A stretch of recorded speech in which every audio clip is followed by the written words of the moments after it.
Baik, kita buka majlis dengan Ummul Kitab Al-Fatihah. Alhamdulillah Rabbil Alamin, Ar-Rahmanir Rahim, Maliki Yawmiddin, Iyyaka na'budu wa iyyaka nasta'in, Ihdinas siratal mustaqim, siratal ladzina an'amta 'alaihim, ghairil maghdubi 'alaihim waladdallin. Amin amin ya rabbal alamin. A'udzubillahi minasyaitonir rajim. Bismillahirrahmanirrahim. Assalamualaikum warahmatullahi wabarakatuh. Alhamdulillahi rabbil alamin. Wassalatu wassalamu ala rasulil amin wa ala alihi wa sahbihi ajma'in wa man da'a bi da'watihi ila yaumiddin. Qala rabbi shrah li sadri wa yassir li amri wahlul 'uqdatam min lisani yafqahu qawli amma ba'd. Alhamdulillah, segala puji bagi Allah, kita bersama-sama hari ini berkumpul dengan kuliah kita hari ini 2 dalam 1, betul? Sampai 10.30 2 dalam 1 lah tu. Dia sebenarnya request 2 tarikh tapi tak dapat, jadi kita gabung terus dalam satu hari yang sama. Baik, insyaAllah kita sambung kita punya perbincangan buku Nuzhatul Muttaqin, Syarah Riyadhus Salihin, bab yakin dan tawakal, muka surat 259. Jadi kita punya perbincangan ni adalah kitab Nuzhatul Muttaqin merupakan penjelasan ataupun menghuraikan hadis daripada kitab Riyadhus Salihin. Jadi kita gunakan Riyadhus Salihin sebagai kitab yang mudah-mudahan manfaat untuk kita, dan dipilihkan hadis-hadis dalam tu untuk dijelaskan. Kemudian ini Nuzhatul Muttaqin salah satu yang menjelaskan isi daripada kitab Riyadhus Salihin. Jadi susunan ayat Quran dan hadis dalam ni daripada kitab Riyadhus Salihin. Dan kita tengok di bab yang ke-7 adalah yakin dan tawakal. Bermakna kitab Riyadhus Salihin yang disusun oleh Imam An-Nawawi itu menggabungkan yakin dengan tawakal dalam satu bab. Walaupun sebenarnya kalau untuk yakin itu benda lain dengan tawakal. Tak sama kan? Yakin dengan tawakal ni beza tapi digabungkan. Maknanya macam mana dia boleh gabungkan? Sebab dia dia melihat yakin dengan tawakal ada kaitan. Kat situ kita nak tengok apa kaitan dia. Kita tengok dulu yang pertama ayat Quran. Jadi macam biasa bab-bab ni akan dimulakan dengan ayat Quran dulu. Baik. Ayat Quran yang pertama, Allah SWT berfirman, A'udzubillahi minasyaitonirrajim. Walamma ra'al mu'minuna al-ahzaba qalu hadha ma wa'adana Allah wa rasuluhu wa sadaqallahu wa rasuluhu wa ma zadahum illa imanan wa taslima. Artinya, tatkala orang-orang yang beriman melihat tentera-tentera bersekutu kafir dalam perang Ahzab, mereka pun berkata, inilah apa yang telah dijanjikan kepada kita oleh Allah dan Rasulnya. Benarlah Allah dan Rasulnya. Ia, yakni apa yang mereka lihat itu, tidaklah menambahkan apa-apa kepada mereka, melainkan keimanan dan penyerahan diri dan segala perkara sepenuhnya kepada Allah SWT.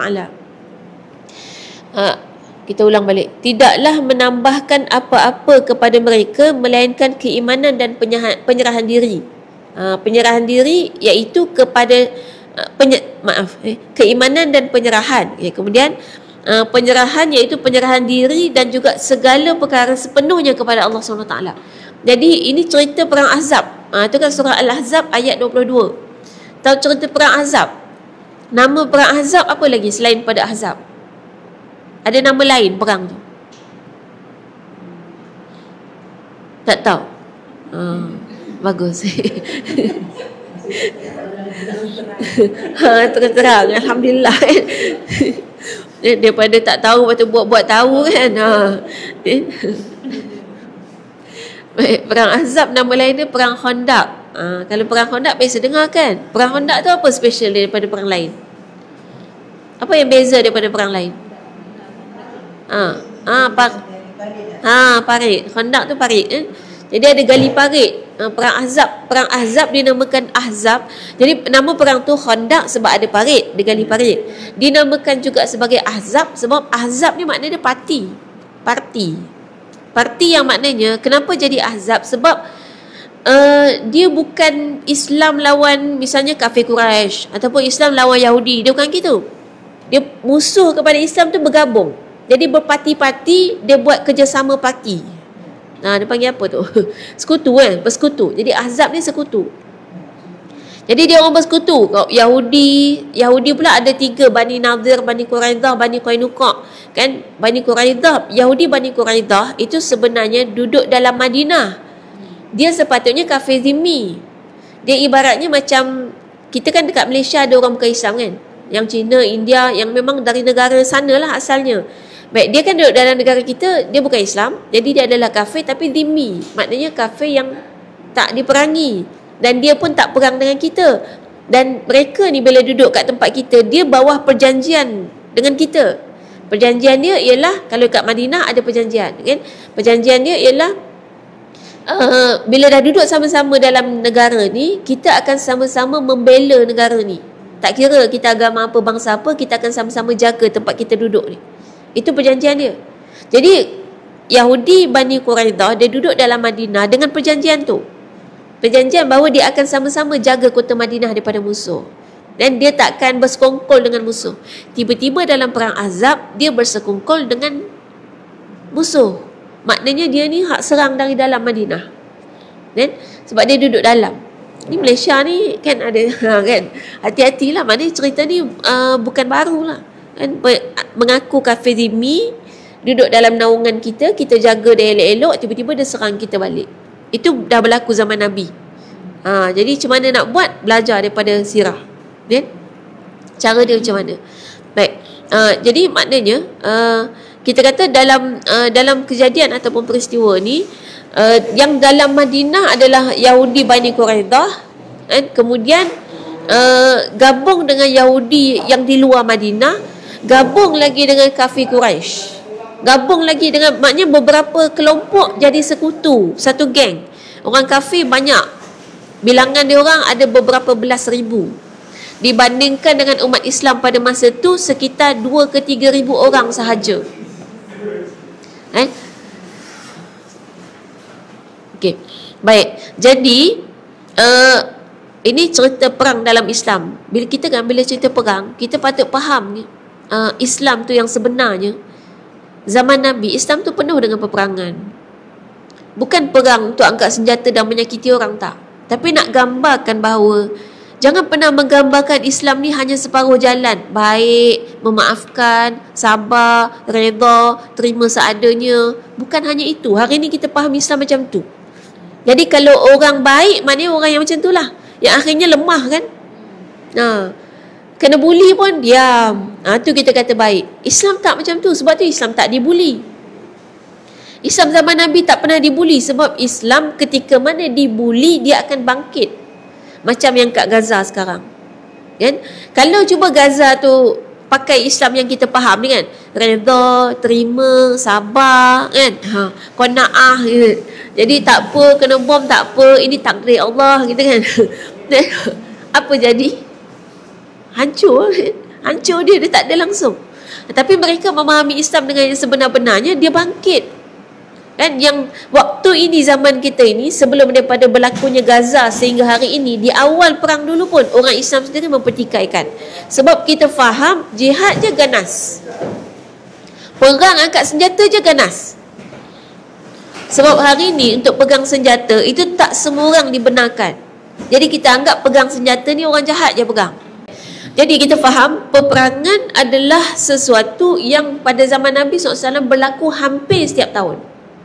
Dan perang bukan keganasan, dia adalah jihad. Saya harapkan dengan kejadian di Palestin, di Gaza sekarang, orang lelaki yang sekarang tengah lalai tak kenal fiqh jihad, fiqhul jihad. Jihad tu ada fiqh dia, ada fiqah dia. Yang sekarang lalai, orang tak belajar. Cuba balik tanya orang lelaki dalam rumah kita, takut wujud pun dia tak tahu, wujud fiqh jihad pun dia tak tahu, apa lagi belajar. Sepatutnya dengan kejadian di Gaza, orang lelaki ni dah tak lalai lagi belajar fiqh jihad tu. Macam mana? Jelas sebab tak tahu apa ada dalam tu kan. Dengan pelajaran dan juga ilmu tentang fiqh jihad lah yang menjadikan tentera Humus tu kan, tentera di Gaza itu boleh berperang dengan cara yang betul-betul macam yang Nabi ajar. Yang Nabi ajar ni maknanya sampai ke tahap Step 7 Oktober tangkap tawanan, itu ada dalam sirah. Memang Nabi ajar. Memang ada dalam strategi perang. Kita yang tak tahu blur pasal fake jihad, itu yang awal-awal perang dulu bila tiba-tiba Humus tangkap tawanan, orang Islam sendiri yang melawan. Orang Islam marah. Ni apa ni main tangkap-tangkap? Loh, hang yang jahil gitu kan. Hang tak tahu ke perang tu macam mana cara. Kena belajar. Bukan untuk berperang. Kita kalau belajar sesuatu, kita akan, bukan mesti untuk misalnya belajar perang, bukan untuk perang, tapi untuk kita tahu supaya kita akhirnya menghindar dan mengelak. Dan andai kata berlaku juga, sebab dunia tak pernah terlepas daripada peperangan. Tak pernah berhenti dunia ni perang. Itu sifat manusia. Sebab tu pencipta kita, Allah bagi tahu kepada kita guideline untuk perang. Dalam Islam sebenarnya kalau musuh tak mula pakai bom, kita tak akan mula. Sebab dalam Islam kan ada, dalam fik jihad kan, tak boleh kita merosakkan tumbuh-tumbuhan. Dan tak boleh merosakkan selain daripada orang yang datang berperang. Sampai kepada wanita dan kanak-kanak dia pun kita tak boleh kacau, kecuali dia masuk medan perang. Apalagi pokok-pokok. Bom tu memang tak boleh lah. Kejadian di Gaza tu takkan kita buat kepada orang lain. Sebab itu sangat bertentangan. Baik, dan satu lagi kalau kita tengok macam mana tentera Gaza di Humus, tentera Humus di Gaza tu boleh melayani tawanan hingga ke tahap tawanan merasa sangat bahagia. Itu ajaran daripada Nabi dan ada dalam fik jihad. Dalam perasaan kita diserang oleh orang itu tu, kelompok dia kan yang hancurkan hidup kita, yang musnahkan, yang bahkan membunuh orang-orang yang kita sayang, kita tetap layan dia dengan baik. Itu kena belajar cara dia. Itu dia, kita kata sebenarnya satu yang terharu lah bila kita pandang, kita tengok balik yang hari ni kita macam seolah-olah mengabaikan apa ya, cerita peperangan yang berlaku zaman Nabi. Kita dengar perang zaman Nabi tu macam, oh gitu je, oh perang. Padahal tu kan hampir setiap tahun ya. Maknanya benda tu termasuk satu fake yang sangat, kita kata contohlah, kalau kata cerita solat yang kita duk bincang pasal solat banyak-banyak sangat. Kita selalu bincang pasal solat, cara nak betulkan solat apa semua, banyak kita bincang pasal solat. Tapi penurunan ataupun kisah cerita pasal solat di zaman Nabi sekali je. Kan? Pensyariatan solat dah. Yang tu kita discuss punya banyak sekarang kan. Sebab yang itu tak ada musuh. Tak ada orang nak halang, tak boleh bincang pasal solat. Sebab dia tak nampak solat akan mengancam dia. Tapi kalau bincang fik jihad, oh dia nampak ancaman besar. Sebab tu dia halang-halang sampai hari ni kita tak dapat bincang. Padahal itu yang berlaku hampir setiap tahun. Apa lagi yang lebih kerap daripada tu? Haji sekali je. Zaman Nabi kan, haji sekali je bincang. Itu kita bincang tiap-tiap tahun, mesti ada kursus dia. Macam dalam kita bincang. Sebab musuh tak nampak ancaman pada haji. Umrah dia tak nampak ancaman. Kita boleh bincang pasal puasa sebab dia orang tak nampak ancaman. Kan?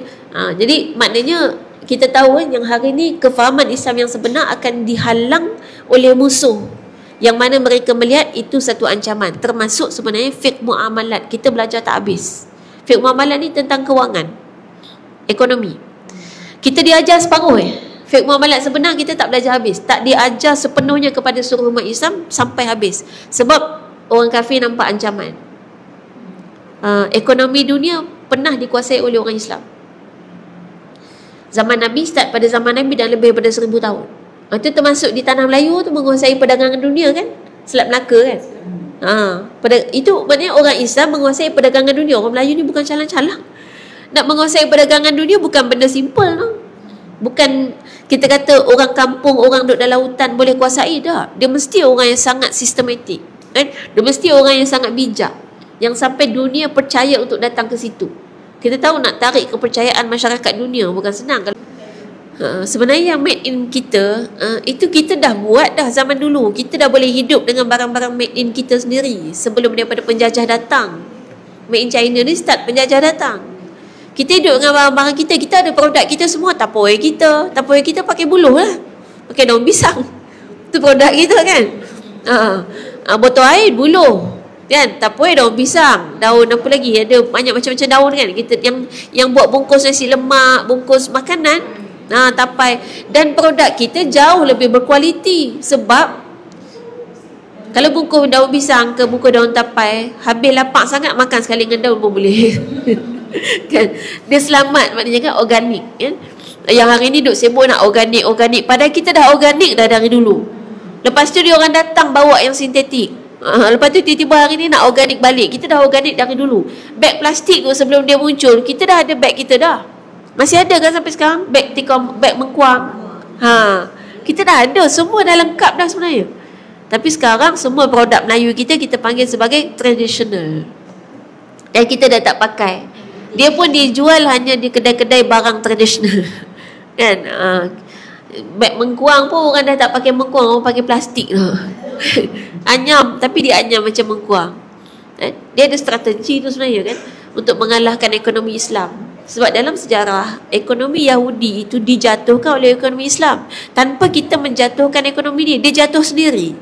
Kan cerita dia dekat Madinah kan. Kat Madinah, waktu Nabi datang dah ada pasar orang Yahudi. Dah lama dah ada pasar orang Yahudi. Kemudian sebab orang Yahudi dia tak mau bagi kita masuk apa semua kan. Dia style macam kat tempat kita lah, ada tempat setengah bisnes tu, bangsa tu dia tak bagi orang Melayu masuk. Dia conquer. Jadi Yahudi tak bagi kita masuk. Akhirnya Nabi tubuhkan buka lagi satu pasar. Orang Islam lah banyak kat situ kan. Lepas berapa lama pasar Yahudi tak laku. Dia tutup dengan sendirinya. Kita tak tutup, kita tak kacau dia pun. Dia yang buat perangai sendiri sampai pasar dia tak laku. Akhirnya pasar Islam lebih laku. Kita tahu macam mana bisnes dalam Islam kan. Islam ajak amanah, bersungguh-sungguh gitu kan. Dah ada sistem bisnes dalam Islam, dah ada. Contohnya ada kaedah tempahan, macam mana dia punya akad, macam mana dia punya kaedah. Lepas tu ada lagi yang kita panggil khiyar. Khiyarnya maknanya dalam membeli kita boleh buat pilihan, kita boleh pilih. Kemudian ada lagi tentang aib dalam produk, kita kena jelaskan. Tak boleh jual buah apple kalau kita nampak kotor busuk kat situ, rosak, tampal stiker. Tak boleh. Nak tampal stiker kat bahagian yang tak ada masalah. Yang rosak tu kena bagi nampak. Itu dalam Islam kan. Sekarang kan macam dah biasa kan. Orang jual apple, hak mana busuk dia tampal stiker. Dan pisang ke apa, hak mana rosak dia tampal stiker. Baik, kita sebagai pengguna, kalaulah peniaga sejujur itu, kan kita akan datang lagi. Yahudi memang kaki penipu, khianat janji kan. Memang dia macam tu dah perangai dia. Lama-lama orang tak datang. Sekali jual, sekali beli, dah tak datang dah. Tambah-tambah bila ada pilihan. Jadi dia orang dah nampak kan? Macam mana ekonomi Islam, kalau dibagi kita ni laksanakan ekonomi Islam sepenuhnya, automatik dia orang tak akan dapat kuasai ekonomi dunia. Hari ni ekonomi dunia dia kuasai oleh orang kafir. Menunjukkan bahawa ekonomi Islam tidak dilaksanakan dengan sepenuhnya. Sebab tu kita kata tadi, ilmu fake muamalat, fake tentang kewangan dan sistem ekonomi Islam tidak diajar sepenuhnya kepada umat Islam sendiri. Disembunyikan supaya kita tak dapat buat sepenuhnya. Sebab kalau kita buat sepenuhnya, dia orang akan kalah. Automatik kita tak payah jatuhkan dia. Kan hari ni yang kuasai ekonomi dunia bukan takat orang kafir, Yahudi tu.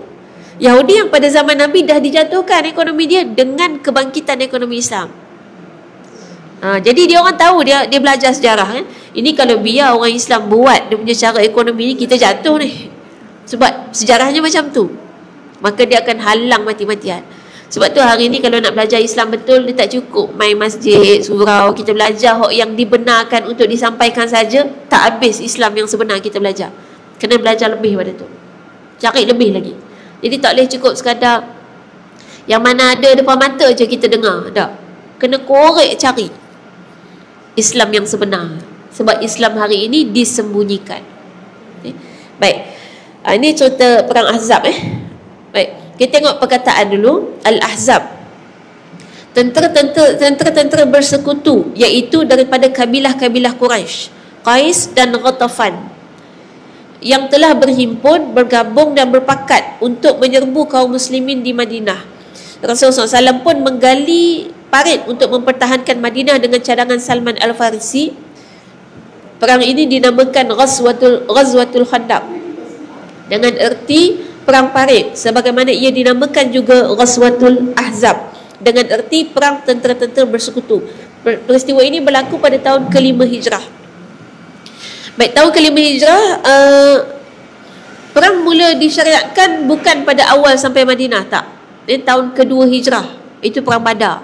Lepas perang Badar, perang Uhud. Jadi perang Khandaq ni yang kelima Hijrah, dan parit tu digali atas cadangan Salman Al-Farisi. Salman Al-Farisi orang mana? Parsi tu yang Al-Farisi. Farisi tu Parsi. Ada orang nama Faris ni. Faris tu Parsi. Dia nama tempat kan? Tapi tak apalah kalau kita nak ambil daripada nama sahabat kan, tak ada masalah. Jadi dia orang Parsi, dan dia sebenarnya bagi cadangan tu sebab biasa orang Parsi dia gali parit kalau perang. Jadi dia macam cadangan yang dia bagi kepada Nabi dan Nabi terima. Jadi digali parit, yang parit tu dia punya lebar adalah tahap lebar yang kuda tak boleh lompat. Besar, jauh. Kuda kan boleh lompat tinggi, lompat jauh tu kan. Kuda tak boleh lompat. Kuda lompat dia akan jatuh bawah tu. Itu gali manual, pakai tenaga orang. Sekarang dalam keadaan lapar, dia orang punya makanan tu masa gali parit tu, makanan dia orang setiap hari hanyalah tepung gandum yang tangan ni dibasahkan dalam air, celup dalam air, lepas tu celup dalam tepung gandum, keluarkan tepung gandum yang melekat kat tangan tu je dia makan. Tu sehari tu je makanan dia. Dan buat kerja gali parit. Sebenarnya kalau nak faham satu sudut lain, sebenarnya keperluan makan kita tak banyak. Kita kalau dah makan tepung gandum gitu je kan, tepung je kan, hari ni tak makan lagi. Padahal dah makan dah. Kita katalah hari ni baru makan sebiji kurma je contoh kan, sebiji kurma. Pagi tadi tak sahur. Sahur sebiji kurma, kita kata tak sahur hari ni. Padahal sebiji kurma banyak dah. Nabi pernah sarapan pagi setengah biji kurma, bagi 2 dengan Aisyah. Tu dah kira dah makan dah. Kita sebiji kira belum. Sebab biasa pun 2 pinggan. Baik, jadi tadi sebut dalam perang Ahzab ni dia gabungan daripada kabilah Quraisy, Qais dan Ghatafan. Ni dia bergabung jadi nama dia Ahzab, sekutu-sekutu. Baik, kemudian yang kedua tu hadza ma wa'adana Allah wa rasuluh. Inilah apa yang dijanjikan kepada kita oleh Allah dan Rasulnya mengenai ujian berperang dengan orang-orang kafir dan janji pertolongan Allah ke atas mereka. Ayat tu kan maknanya bila berlaku perang Ahzab, kemudian apa sahabat-sahabat kata? Sahabat-sahabat kata hadza ma wa'adana Allah wa rasuluh. Inilah dia apa yang Allah janjikan dan Rasulnya janjikan kepada kita. Maksudnya bayangkan berdepan 2,000 orang, 2 ke 3,000 orang tentera Islam berdepan dengan belasan ribu tentera kafir. Dia tak kata alamak kan. Macam mana ni? Kita ni baru baju raya je dah alamak gitu. Kan ni belum perang lagi. Jadi dia tak ada kata alamak macam mana ni, diorang dia ramai sangat. Kita kata sekitar 7 kali ganda, 7 ke 8 kali ganda daripada bilangan umat Islam, tentera Islam.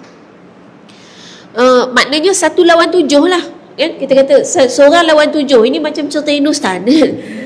Tapi dalam Islam memang macam tu. Jadi dia tak mustahil, memang boleh berlaku dan memang telah pun berlaku banyak. 1 lawan 7. Perang Islam sendiri, perang Badar yang pertama pun 1 lawan 3 kan. Tentera Islam kan sekitar 313 orang, tentera kafir 1,000. 1 lawan 3. Setiap perang semua Islam memang sikit. Tak pernah ada perang yang Islam lebih banyak. Sebab apa tak pernah? Sebab gini, orang Islam tak akan mulakan perang. Yang selalu mulakan perang orang kafir. Dan orang kafir takkan confident untuk mulakan perang kalau dia tengok tentera Islam lebih banyak daripada dia. Dia akan confident kalau dia lagi banyak. Dan dia akan confident juga kalau dia tengok senjata dia lagi canggih daripada kita. Jadi dalam posisi duniawi, selalu peperangan berlaku dalam keadaan tentera kafir kelihatan lebih banyak dan lebih gah, lebih hebat dari segi persenjataan fizikal. Macam yang hari ni berlaku kat Gaza lah. Kan IDF bergabung dengan Amerika. Tengok senjata paling canggih di dunia katanya, gitu kan? Katanya sebab dah terbukti tak kan? Lepas tu tentera paling hebat di dunia. Kalau tentera IDF dia kata yang keempat hebat di dunia. Tentera Gaza tak ada apa-apa pun iktirafan. Dan tak pernah dibuktikan lagi kekuatan. Sama macam zaman Nabi perang Badar, tak pernah dibuktikan orang Islam kuat. Kat Gaza ni itu yang macam satu keindahan yang kita dapat gambarkan Islam yang sebenar. Tak pernah dibuktikan Gaza hebat, tak pernah ditunjukkan apa dia punya senjata, hebat tak tahu lagi. Bilangan pun sikit dibandingkan dengan tentera IDF yang ambil upahan satu dunia. Ada tentera dia diupah kan, mahal gaji dia. Saya pernah tengok ada satu interview, dia interview tentera IDF lah. Dia tanya, kenapa kamu nak join tentera ni? Ada yang jawab, sebab saya ni terlantar, tak ada mak bapak, tak tahu nak pergi mana, kat sini dapatlah makan free, dia kata. Jadi dia punya motivasi tu gitu lah. Sini dapat makan free, dapat duduk tempat elok. Ada lagi yang kata, oh saya susah nak kerja kan, kat sini gaji besar, tentera dia dibayar mahal. Jadi dia orang tu kos tinggi tu habis. Baik, maknanya motivasi dia bukan perjuangan, tapi kalau tentera Gaza memang berjuang. Kita kena ingat memang kekuatan tu ada pada jiwa kan. Jadi jiwa pejuang-pejuang ni. Baik, dalam keadaan tentera Islam kita kata tak ada pengiktirafan dia hebat kan, senjatanya pun biasa-biasa, kemudian masuk ke medan perang, tentera kafir confident kan. Sebab itulah selalunya memang, bukan selalu, memang setiap peperangan itu tentera Islam lebih sikit, dan semuanya tentera Islam menang. Tak ada satu perang pun Islam kalah. Orang kafir sedar tau, dia tahu orang Islam tak boleh diperangi secara fizikal. Itu kesimpulan, kita panggil resolusi yang dia dapatkan daripada perang salib. Dia buat resolusi, orang Islam ni memang final lah, perang salib ni last lah. Dia kata tak boleh dah, orang Islam ni kalau kita perang, dia orang memang confirm menang. Sebab sejarahnya macam tu, dah lebih 1000 tahun dah kan, terbuktinya macam tu. Jadi memang tak boleh serang orang Islam dengan perang lagi. Yang Gaza ni jadi gitu pasal dia orang dah tak tahan. Pasal dia orang dah plan sejak daripada perang salib nak serang psikologi. Jadi hari ni umat Islam dijauhkan daripada ajaran Islam. Tujuannya ialah dia tahu umat Islam ni kalau perang, kita makin dekat dengan Allah. Sebab tu kita kuat. Jadi dia nak kita jauh daripada Allah, baru dia boleh buat kita lemah. Kita lemah bila kita jauh daripada agama. Kita jauh daripada Allah, waktu itu kita lemah. Jadi dia tahu supaya kita lemah, kita kena jauh daripada agama. Jadi dia perang dia ialah perang psikologi untuk buat kita jauh daripada ajaran agama. Hari ni buktinya banyak orang Islam tak pandai baca Quran. Solat tak reti-reti kan, solat tak khusyuk-khusyuk sampai ke sudah kan. Sampai ke akhir hayat tu tahu minta ampun je lah sebab tak khusyuk-khusyuk kan. Lepas tu sampai umur berpuluh-puluh tahun masih tak faham lagi Islam yang sebenar gitu kan. Masih, kita kata amalan masih berat-berat lagi nak buat gitu kan. Puasa pun masih puasa yang yuk, pagi-pagi buka periuk gitu kan. Jadi maknanya keadaan kita ni memang bagi orang kafir, dia tengok baguslah, memang ni yang dia nak. Sebab kita biasanya bila ditekan, kita akan mula kembali pada Allah kan. Bila ada masalah teruk baru kita solat hajat kan. Kalau biasa-biasa ni sampai tak tahu dah nak solat apa kan. Tahu solat sunat, lepas tu bila orang kata solatlah hajat, kita mula kata nak hajat apa semua dah ada gitu. Jadi memang kita akan banyak ibadah bila kita susah.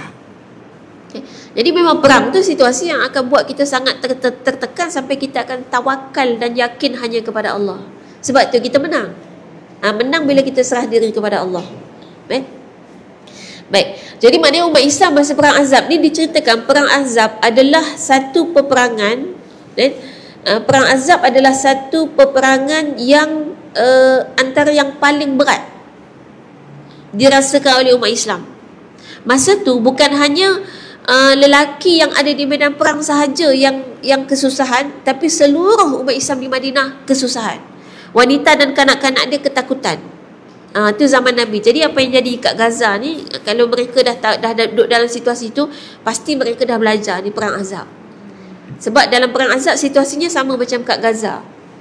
Tentera musuh bersekutu, tentera Islam sikit, dengan keadaan terkepung dia di Madinah tu terkepung tu, keliling tu semua orang kafir. Okay. Kemudian sebab ada Bani Quraidah yang duduk dalam Madinah, itu dia serang dari dalam, yang menyebabkan wanita dan kanak-kanaknya pun hidup ketakutan masa tu.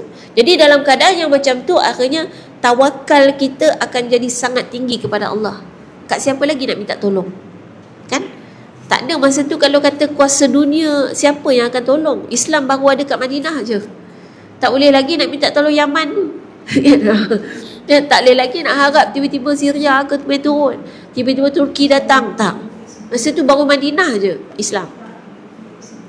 Jadi maknanya betul-betul tawakal ni sebab ayat ni masuk dalam bab yakin dan tawakal, sebab memang dalam perang Ahzab tu tahap yang penyerahan diri sepenuhnya kepada Allah. Terutama bila kalimah ni disebut hadza ma wa'adana Allah wa rasuluh. Inilah dia yang Allah janjikan dan dia apa yang Nabi janjikan.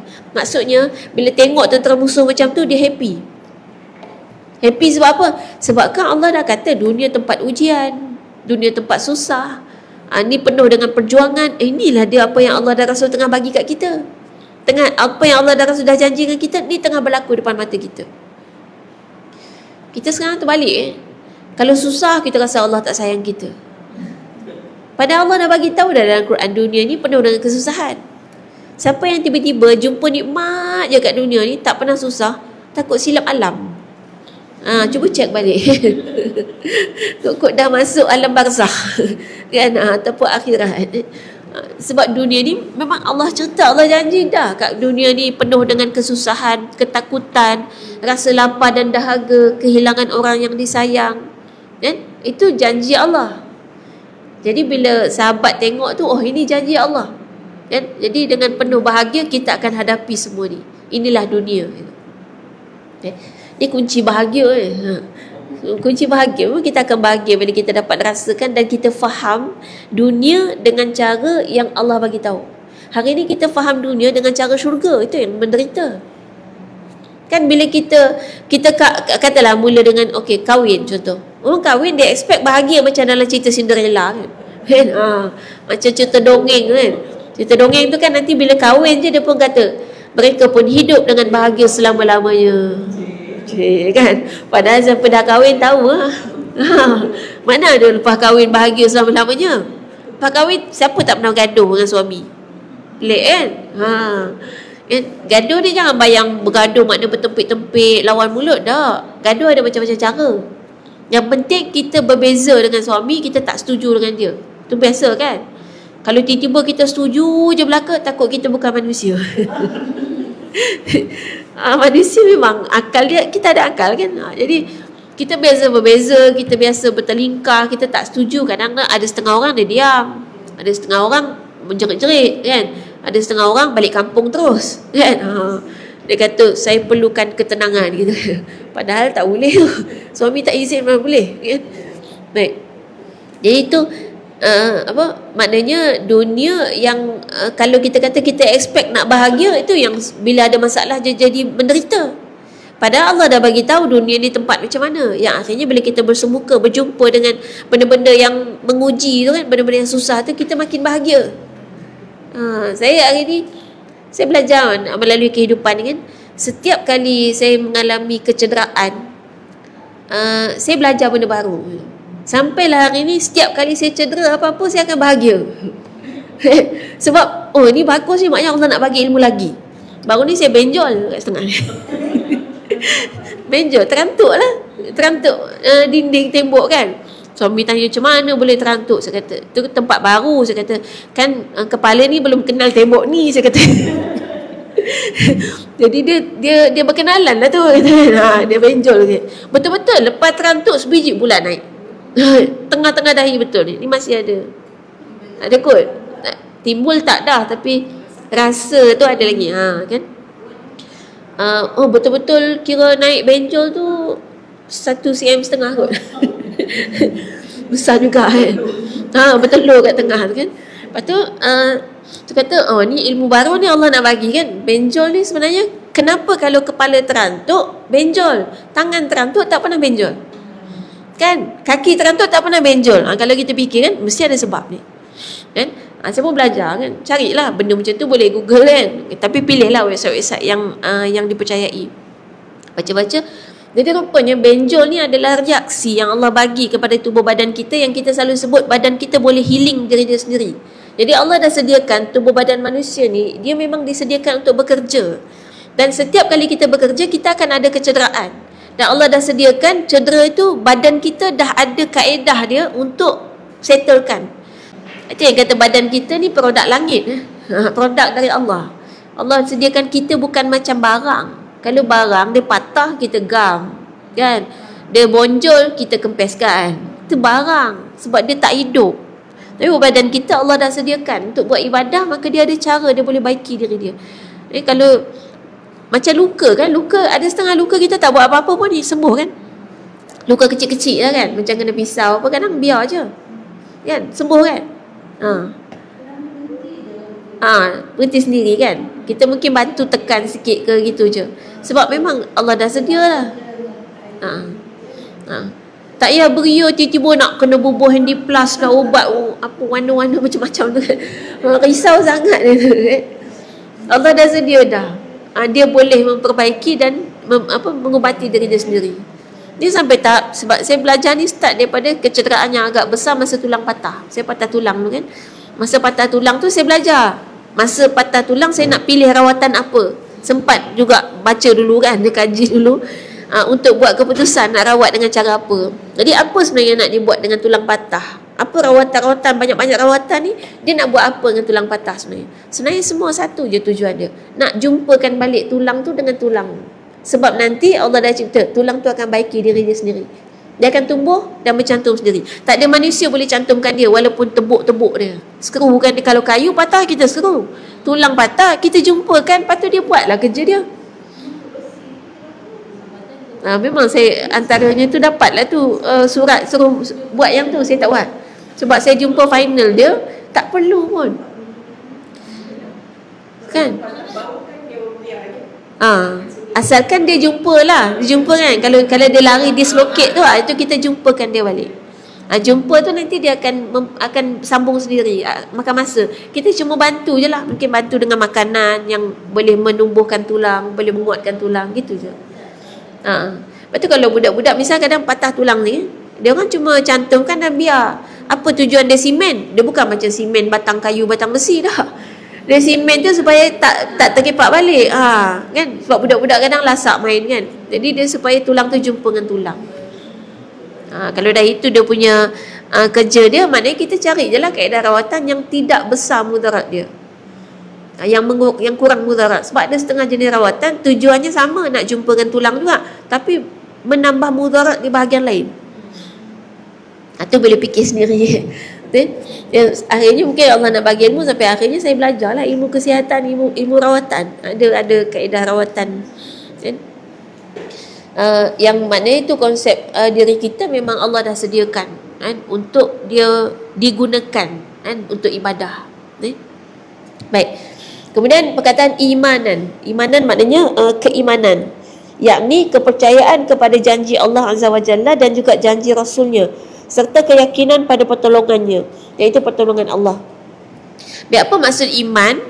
Dan maksud iman adalah keimanan, iaitu kepercayaan kepada janji Allah dan janji Rasul.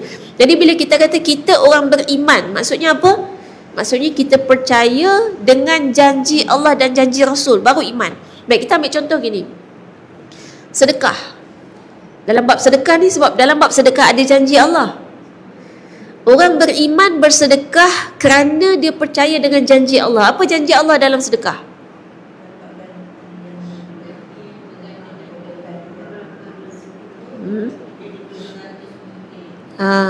Allah akan bagi rezeki yang lebih lapang kepada kita kan. Allah akan lapangkan yang dibalas juga dengan 700, apa istilahnya, kuasa 700 gitu kan. Jadi satu diganti dengan 700 gitu kan. Maknanya Allah janji akan berikan yang lebih baik kan. Kalau Allah janji akan bagi yang berlipat kali ganda, rezeki kita akan lebih luas gitu. Itu janji Allah.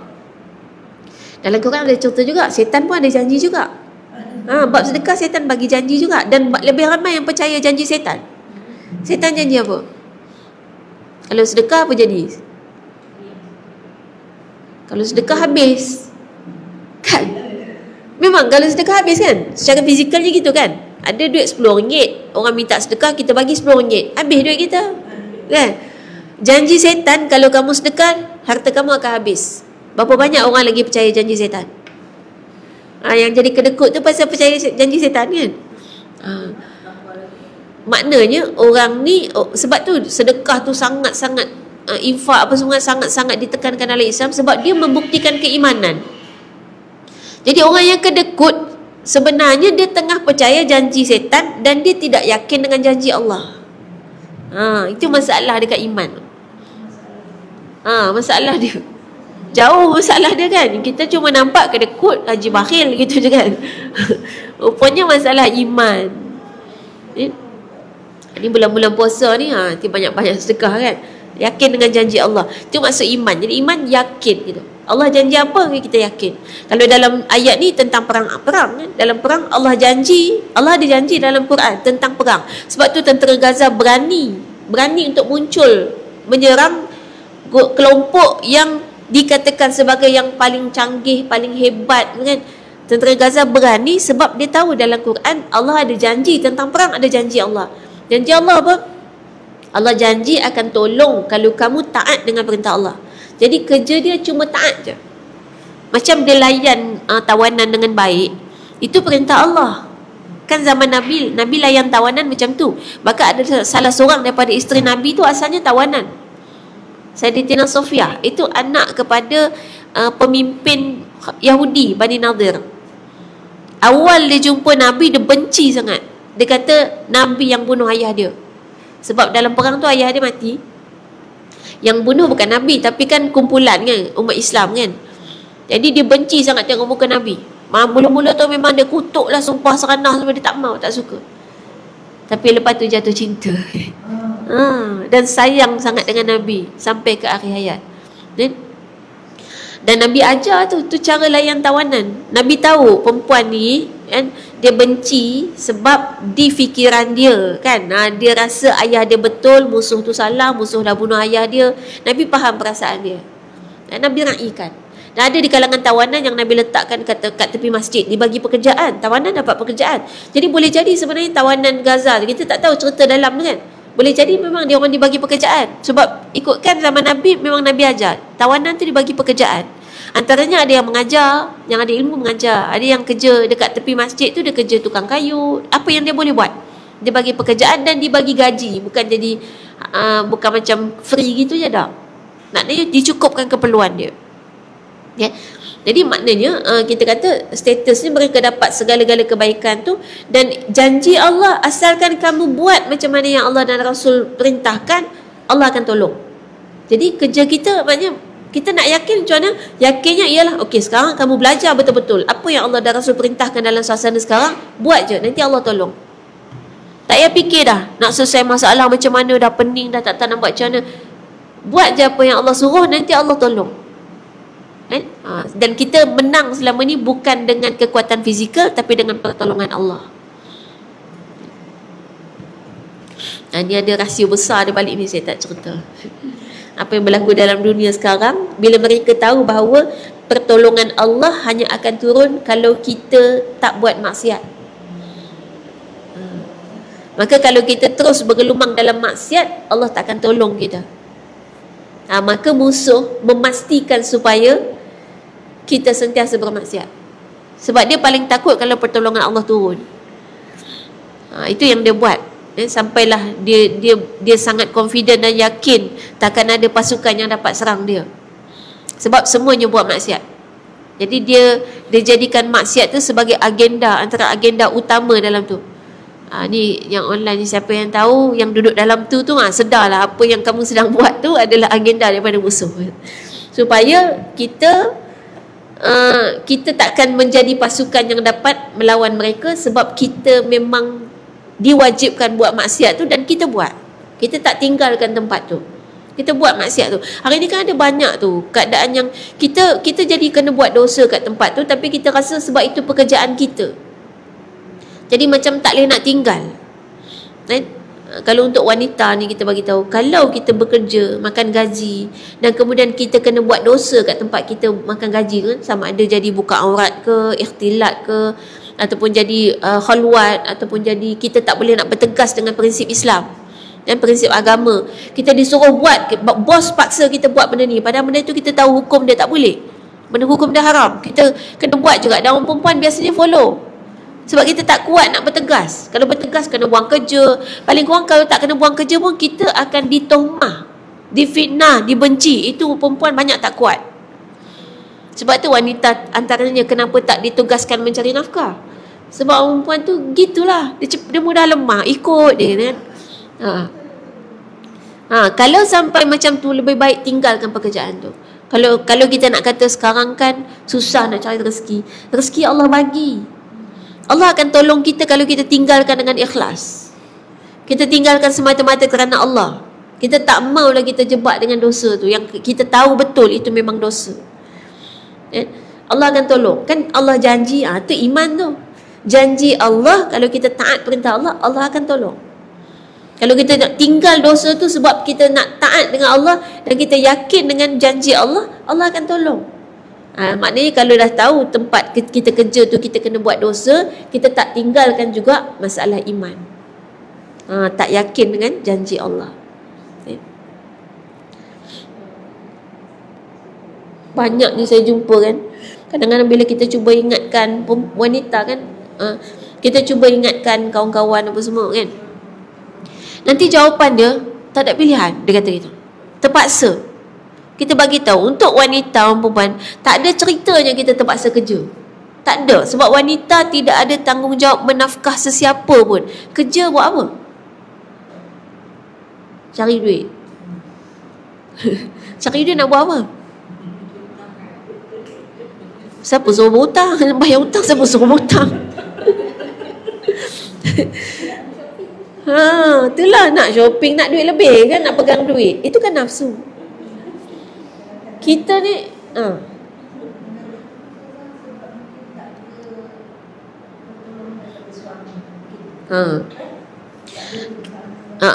betul. Memang kadang-kadang suami tak menafkah. Jadi kena cari, bukan cari nafkah lah. Kalau perempuan keluar bekerja bukan cari nafkah, tapi kita kena ingat, setiap daripada wanita tu ada lelaki yang wajib menafkahi dia.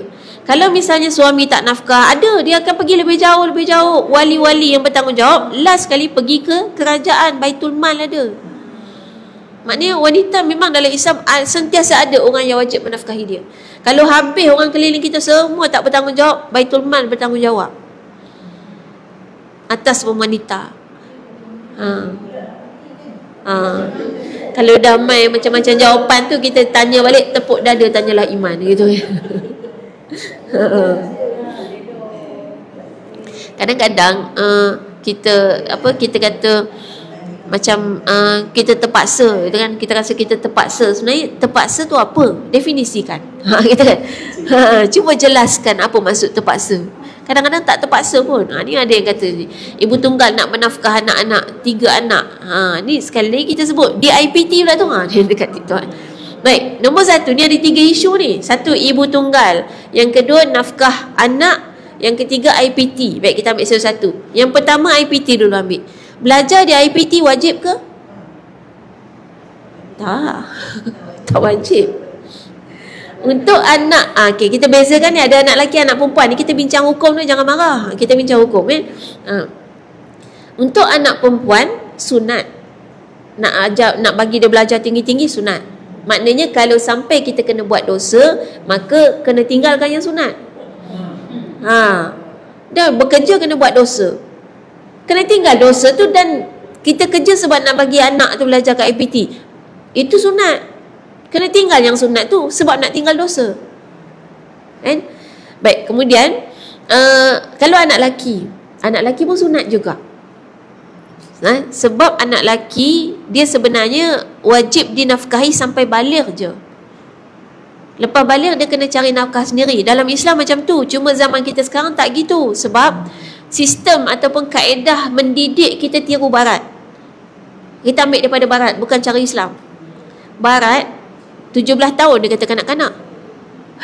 Kan sebab cara dia didik tu, dia tak ada sistem yang betul-betul daripada pencipta kita. Kalau ikut pendidikan dalam Islam, anak dah baligh, dia dah pandai bertanggungjawab sepatutnya. Jadi siapa yang anak dia baligh nampak macam blur-blur, tak tahu nak buat apa tu, kita dah silap didik. Banyak orang tak tahu silap didik. Sampai budak tu, kalau laki 15 tahun, masih lagi tanggungjawab mak ayah. Apalagi kalau mak, lagilah. Sepatutnya dia yang nafkah mak dia. Jadi kalau ibu tunggal, ada anak lelaki yang dah baligh, anak tu yang sepatutnya mak nafkah mak dia. Bukan mak cari nafkah untuk anak. Tu dah terbalik kuang. Kan? Baik, itu kalau cerita IPT. Baik, cerita pula menafkah 3 anak. Tidak ada ceritanya wanita wajib menafkah sesiapa. Bahkan diri kita sendiri pun dinafkahi. Jadi nak anak 3 orang tu macam mana? Dia kalau dia perempuan, dia nak belajar juga, dia boleh usaha cari duit sendiri. Kalau mak nak bagi juga boleh, tapi nama dia sedekah, bukan nafkah. Sedekah dapat pahala lebih. Tapi kalau kita nak cari nafkah, nak cari sedekah, nak buat sedekah tu kena buat dosa, kena tinggal dosa tu. Maknanya kita bekerja misalnya tak boleh tutup aurat ataupun tak boleh solat. Sebab apa? Nak cari duit untuk anak belajar. Wajib tinggal pekerjaan tu. Dan tak payah bagi duit ke anak tu untuk belajar. Bagi duit cukup makan. Itu pun sebenarnya tak wajib juga. Sebab anak-anak kita, kalau ibu tunggal anak-anak kita tu statusnya anak yatim yang wajib dinafkahi oleh pihak keluarga suami. Sama ada cerai mati atau cerai hidup. Keluarga suami tu termasuk mungkin ayah suami ataupun adik-beradik laki suami. Dia yang wajib menafkah.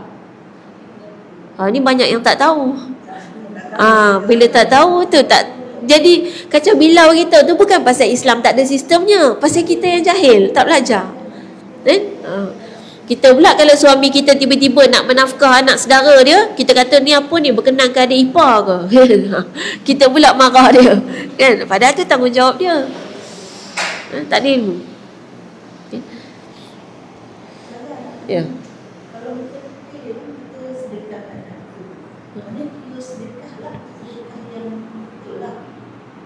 Sedekah ke anak kita,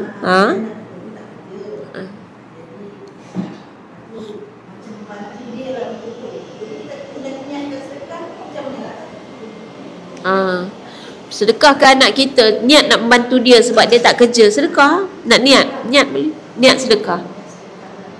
Mak kalau bagi duit ke anak ke, bagi ke suami ke, kan, bagi ke siapa-siapa, semua sedekah. Sebab tu wanita bekerja tujuan dia sedekah. Ada yang marah ni tahu. Saya pernah ada satu kuliah tu orang tanya, lepas tu dia marah. Dia marah, dia kata, habis buat apa kita kerja penat-penat semua kena sedekah. Ni pasal apa jadi marah? Pasal jahil tentang apa makna sedekah. Sedekah ni sampai benda baju kita pakai pun boleh nilai sedekah.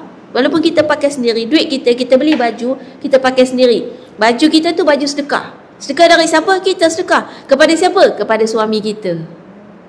Sebab sepatutnya belikan baju tu suami. Suami tak beli, kita beli sendiri. Itu adalah sedekah kita kepada suami. Jadi siapa bini beli baju raya sendiri, dia boleh cakap kat suami, bang, tahun ni baju raya baju raya sedekah, saya dah sedekah kat abang baju raya. Nanti dia tanya, mananya tu baju awak? Yelah, patutnya abang beli baju ni, kan? Dia gitu. Boleh nak bagi dia sedar, kan? Nak bagi dia faham. Kadang-kadang dia tak faham tu, kan. Dia ingat baju kita belilah, kan. Dia tak faham konsep, sebab tak belajar. Lain status tu. Lain. Sedekah dia dari bawah ke atas. Maknanya yang memberi tu tangannya di atas. Tapi kalau hadiah dia sebelah. Jadi kita bagi, orang terima sebelah, macam sebelah lah gitu. Tapi kalau sedekah dia tangan yang di atas, ada tangan yang di bawah.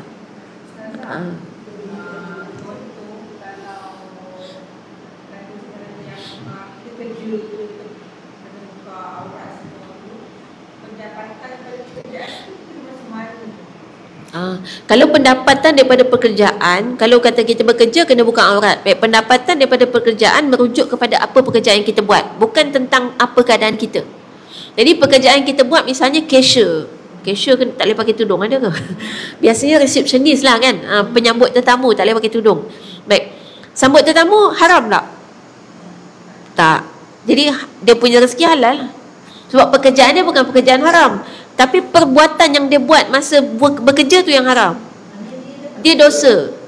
Jadi gaji dia halal, tapi perbuatan dia dosa.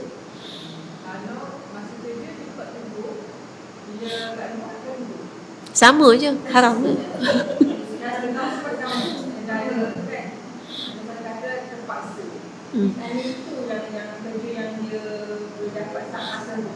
Itu yang kita suruh. Kalau dia cakap terpaksa, tanya balik, apa definisi terpaksa?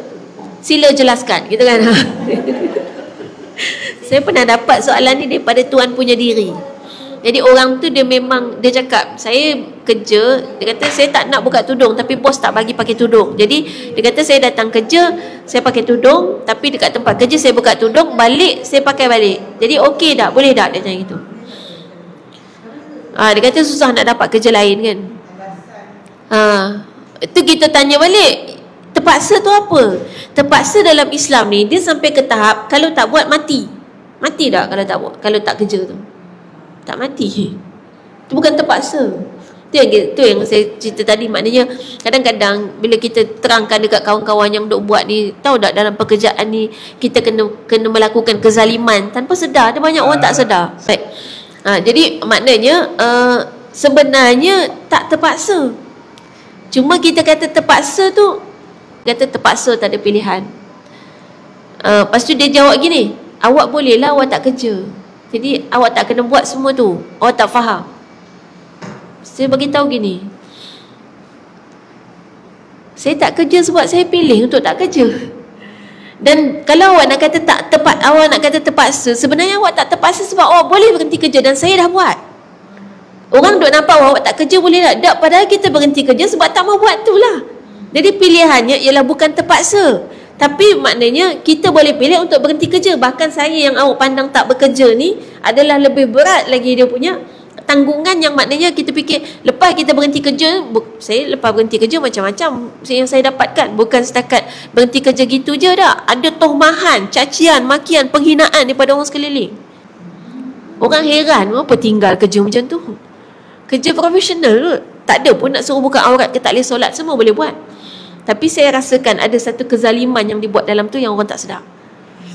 Ada kezaliman dan ada juga sumbangan kita kepada pencuri-pencuri ilmu Barat tu kan. Dia curi ilmu, dia curi harta intelek sedunia tu sampai sekarang. Ada yang cakap terpaksa. Dia kata awak tak apalah, awak tak kerja sini boleh lah. Saya kata lah, saya berhenti tu pasal tu lah. Faham tak? Pengorbanannya lebih besar. Lebih besar untuk berhenti kerja, hilang status tu. Orang tak pandang. Sampai kadang-kadang orang tanya, awak ni siapa? Kan kita siapa? Kalau pensyarah kan ada label tu, pensyarah dekat mana-mana gitu kan. Ni awak ni siapa gitu. Memang pernah ada orang cakap saya, dia ni siapa gitu kan. Jadi maknanya kan kita korbankan tu perasaan kita apa semua tu untuk kita tetap melaksanakan hukum Allah, untuk kita tinggalkan kezaliman, untuk kita tinggalkan benda-benda yang kita rasakan tak sesuai dengan syariat.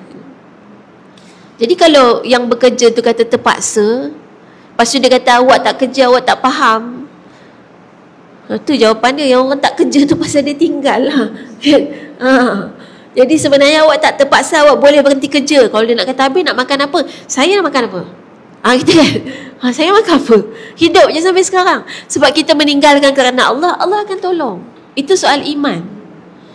Tawakal tu kan, kita tajuk kita tawakal tu, itulah dia tawakal. Serahkan diri kita betul-betul kepada Allah, yakin dengan janji Allah. Itu iman. Yang bagi makan kita bukan pekerjaan tu, bukan bos kita yang bagi kita makan, Allah yang bagi kita makan. Orang duduk dalam terowong kat Gaza tu kan, yang duduk dalam terowong tu sampai lebih daripada setahun setengah, 400 hari lebih hidup makan apa dia?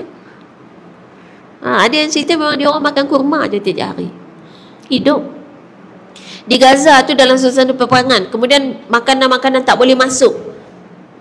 Hidup selagi Allah izinkan dia hidup, kan? Sebab rezeki daripada Allah itu. Itu kalau ada orang kata cakap boleh lah kan, biasalah tu dia jawab gitu. Padahal dia tak tahu apa yang berlaku ke kita. Kan? Dia tak tahu kita ni jadi apa ni, bukan tiba-tiba macam ni kan.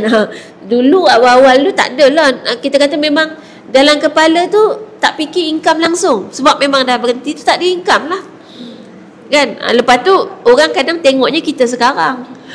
Dia tak tengok masa kita tu terkapai-kapai, tak tahu, tak ada siapa ni, tak ada siapa tahu waktu tu apa jadi gitu kan. Tapi tak apalah, kita tak harapkan siapa-siapa tahu apa yang terjadi pada kita, sebab Allah je yang tahu. Cuma sekarang kita tahu kita akan tinggalkan satu pekerjaan tu, apalagi kalau serta ada wanita. Wanita tak wajib untuk mencari nafkah. Kalau cari nafkah menyebabkan kita kena buat dosa, wajib tinggalkan pekerjaan tu. Kalau setakat keperluan hidup, insya-Allah cukup. Makan ni kita kata jangan fikir nak makan nasi ayam, nasi kambing sehari 6 kali makan. Kan makan tepung je pun boleh. Tadi itulah kan cerita perang Handak tu kan. Maknanya cukup keperluan tu. Baik. Kemudian perkataan seterusnya wa taslima, dan penyerahan diri dan segala perkara kepada Allah, dan yakni kepada perintah dan urusannya. Dan hujung ayat tu disebut yang disebut apa, ayat penuh dia, wa mazadahum illa imanan wa taslima, tidaklah menambahkan apa-apa kepada mereka melainkan keimanan dan penyerahan. Jadi maknanya keadaan ni nak gambarkan gini, keadaan tekanan yang dibuat oleh musuh itu tidak menambahkan rasa takut umat Islam, tak menambahkan kegelisahan kita, melainkan yang bertambah hanyalah tawakal, takut hanya kepada Allah, keimanan yang semakin bertambah. Jadi kalau boleh bayang di Gaza tu, datanglah tentera musuh dengan segala gerombolan dia, kan, dengan sekongkol sekutu-sekutu dia yang nampak hebat, gah, berkuasa, nampak bersenjata, nampak canggih, semua tu tidak sedikit pun menggentarkan perasaan umat Islam di Gaza. Itu yang kita boleh tengok macam mana dia orang boleh berani, sebab ada ayat Qurannya. Keadaan musuh sekarang jangan sesekali menggentarkan perasaan kita. Okey, kita ambil kepada skop individu. Kita kalau rasa takut ni, orang tu kuat, kalau sekali dia tampar kita tu boleh pengsan, takut dengan orang kan. Bos kita tu kalau sekali dia buat apa-apa dengan kita, naya hidup kita. Kita nampak orang kuat. Ingat dengan ayat ni dia kata apa? Setiap kekuatan daripada musuh Allah, musuh yang memusuhi kita kerana kita melaksanakan hukum Allah, ada Allah yang lebih berkuasa. Sepatutnya kekuatan musuh tidak menambahkan ketakutan kita, tapi bahkan menambahkan keimanan dan keyakinan kita kepada Allah. Jadi kadang-kadang kita kalau menolak permintaan orang, kadang-kadang orang tu bukan takat diam, dia fitnah kita. Kan biasa jadi gitu kan, dia fitnah kita. Sepatutnya orang yang macam ni kita tak ikut perintah dia sebab dia suruh kita buat dosa. Kita tak nak, kita tolak, lepas tu dia fitnah kita, dia buat kita macam-macam. Ini kalau zaman penjajah dulu, yang ulama'-ulama' buat tu, menolak kehendak daripada penjajah. Penjajah ni dengan ulama', dia bukan tiba-tiba tangkap seksa dah. Dia panggil, bagi offer dulu. Dia offer dulu. Kalau kamu buat sekian-sekian, kamu akan dapat misalnya harta, pangkat, dapat semua hal dunia ni.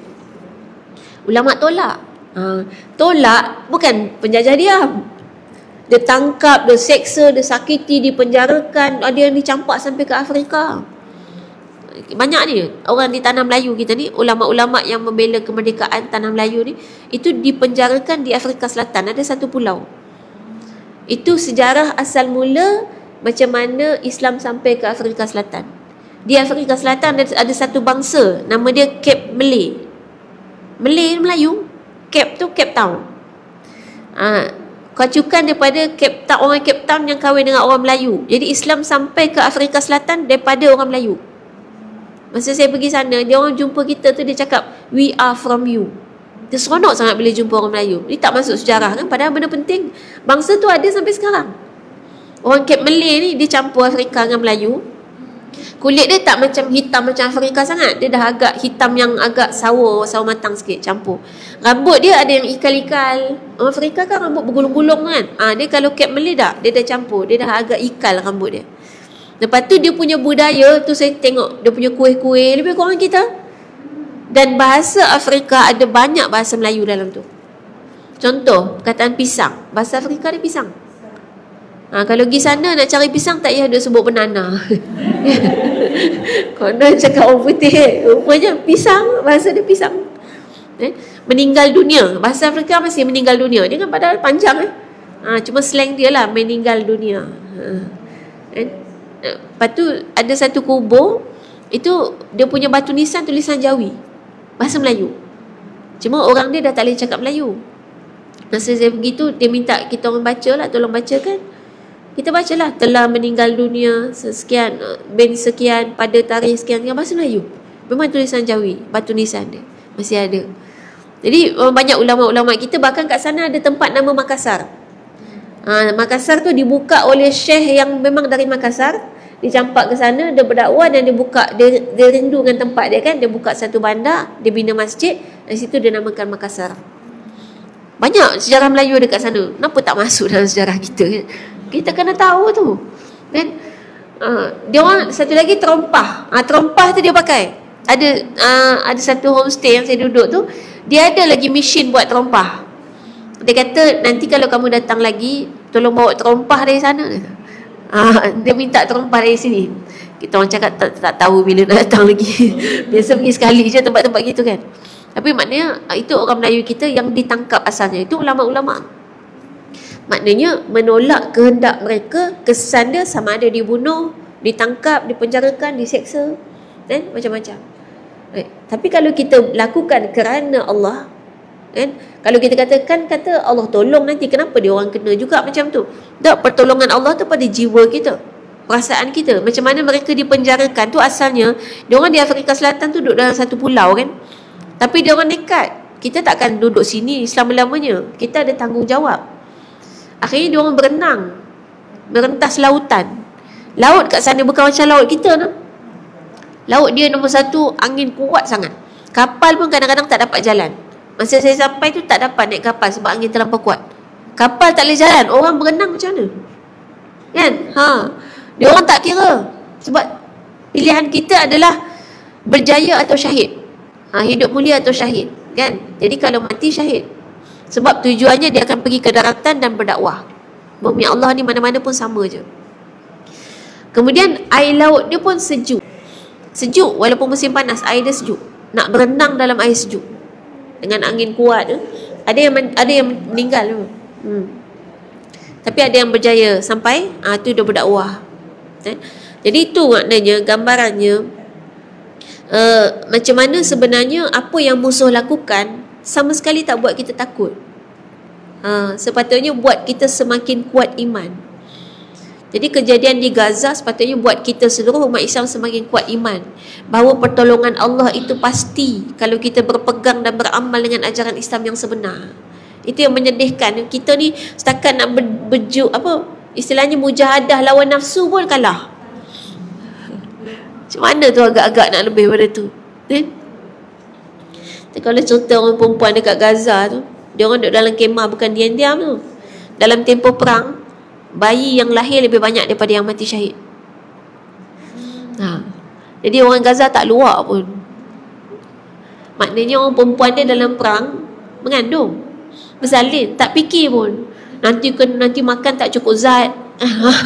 Kan, nanti nak beranak bersalin macam mana, hospital semua dah tak ada. Hospital dah runtuh, nanti tak buat bios lah, nanti sakit lah, nanti kalau kitanya yang mati macam mana? Nanti kalau tiba-tiba dia terhidupkan, suasana perang ni kan ada gas yang bahaya kan, boleh cacat bayi kan, boleh mencacatkan bayi tu, gas daripada apa kita panggil, radioaktif. Radioaktif. Dia tak fikir. Sebab apa? Sebab itu tugas dia, buat je. Janji Allah tu pasti. Kan? Jadi dah memang tugas wanita, orang lelaki yang ke medan perang, wanitanya berperang di melahirkan lagi generasi-generasi. Ini yang musuh takut tu. Musuh takut ni kalau orang Islam sampai lahir generasi-generasi yang banyak, dia takut. Sebab tu dia cuba sekat-sekat. Dan hari ni banyak orang Islam terjebak sekat-sekat. Kita terikutlah tu dengan barat. Mana ada Islam ajar macam tu? Dan tapi mungkin adalah kekangan kalau dah bekerja apa dah susah. Sepatutnya kalau kita akhirnya sekat yang merupakan tanggungjawab kita kan, ya? Kita sekat yang tu sebab kerja tu tanggungjawab siapa? Suami. Tiba-tiba kita tinggal tanggungjawab kita pergi buat kerja suami. Kalau buat kerja yang sepatutnya suami buat, lepas tu kita buat juga kerja kita, tak apa. Kalau kita larat kan, sebab tu syarat wanita bekerja adalah jika mampu. Mampu tu panjang tu huraian dia. Tapi kalau sampai kita tinggalkan tanggungjawab asal untuk buat yang bukan tanggungjawab kita, itu ada masalah. Baik, kita tengok seterusnya, muka surat 260. Yang kedua ada firman Allah yang kedua. Tadi yang pertama, baik ni ayat lain pula.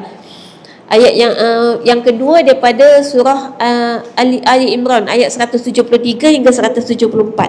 Kita baca makna dia.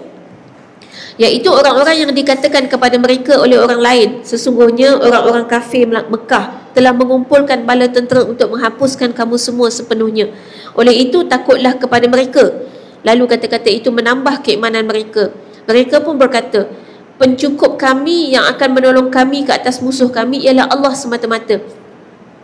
dan ia sebaik-baik pihak yang diserahkan segala urusan kepadanya. Setelah mereka keluar untuk berperang, mereka kembali ke Madinah dengan memperoleh nikmat dan limpah kurnia daripada Allah tanpa disentuh oleh apa-apa keburukan pun.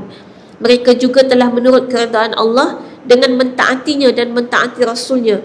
Allah maha mempunyai limpah kurnia yang besar. Baik, yang pertama perkataan alladzina. Alladzina ni di awal ayat lah kan, alladzina qala lahumun nas. Siapa dia alladzina ni? Orang-orang yang maksudnya ialah Nabi Muhammad SAW dan para sahabat baginda radhiyallahu alaihim. An-nas iaitu orang-orang atau manusia, maksudnya ialah Nu'aim bin Mas'ud al-Ashja'i. Ni nama sahabat An-nas daripada perkataan alladzina qala lahumun nas. Maknanya ada orang yang berkata kepada mereka. Jadi orang tu ialah Nu'aim bin Mas'ud al-Ashja'i. Dia berkata kepada sahabat-sahabat Nabi, kepada Nabi dan sahabat-sahabatnya. Apa kata dia? Innan nasa, sesungguhnya manusia. Maksudnya ialah Abu Sufyan dan orang-orangnya. Kemudian qad jama'u lakum, sesungguhnya mereka telah mengumpulkan untuk kamu semua, yakni mereka telah mengumpulkan bala tentera daripada pelbagai kabilah untuk menghapuskan kamu semua sepenuhnya. Baik, ini cerita lah, awal pangkal ni nak cerita ni dalam peperangan. Jadi waktu tu ada seorang lelaki, Nu'aim bin Mas'ud al-Ashja'i ni, dia jumpa dengan Nabi dan sahabat-sahabat. Dia cakap dengan Nabi dan sahabat-sahabat, ni aku nak bagi tahu kau bahawa Abu Sufyan masa tu masih kafir kan, last kali dia masuk Islam kan. Baik, Abu Sufyan dan juga pengikut-pengikutnya tengah kumpul bala tentera nak serang kau. Nu'aim bagi tahu. Baik, kemudian seterusnya tengok bawah tu, hasbunallah. Ni jawab orang Islam. Orang Islam jawab, pencukup kami ialah Allah semata-mata, ataupun bahasa kita, cukuplah Allah bagi kami, yakni dialah jua yang memelihara kami daripada segala urusan dan kejahatan mereka. Wa ni'mal wakil, dan dia adalah sebaik-baik wakil, iaitu pihak yang kami serahkan kepadanya segala urusan kami, yang menolong kami dan memberi kemenangan kepada kami. Fanqalabu, lalu mereka semua kembali, yakni Nabi SAW dan juga para sahabat radhiyallahu anhum pulang ke Madinah dari tempat yang dijanjikan untuk bertempur padanya, iaitu di pasar Badar. Bini'mati minallahi fadl, dengan nikmat dan limpah kurnia daripada Allah, yakni dengan keselamatan dan keuntungan. Baik, setakat ni maknanya selepas daripada tadi Nu'aim bagi tahu kepada Nabi, kata musuh dah kumpul bala tentera nak serang kamu. Baik, kemudian apa jawab orang Islam? Bila dia jawab hasbunallah wa ni'mal wakil, maksudnya ialah kami tak takut. Gitu maksudnya. Bahasa mudahnya, tak takut. Kan Allah ada, kan? Allah ada, cukuplah Allah yang tolong kami. Kamu nak kumpul lah banyak mana pun, kami tak kisah.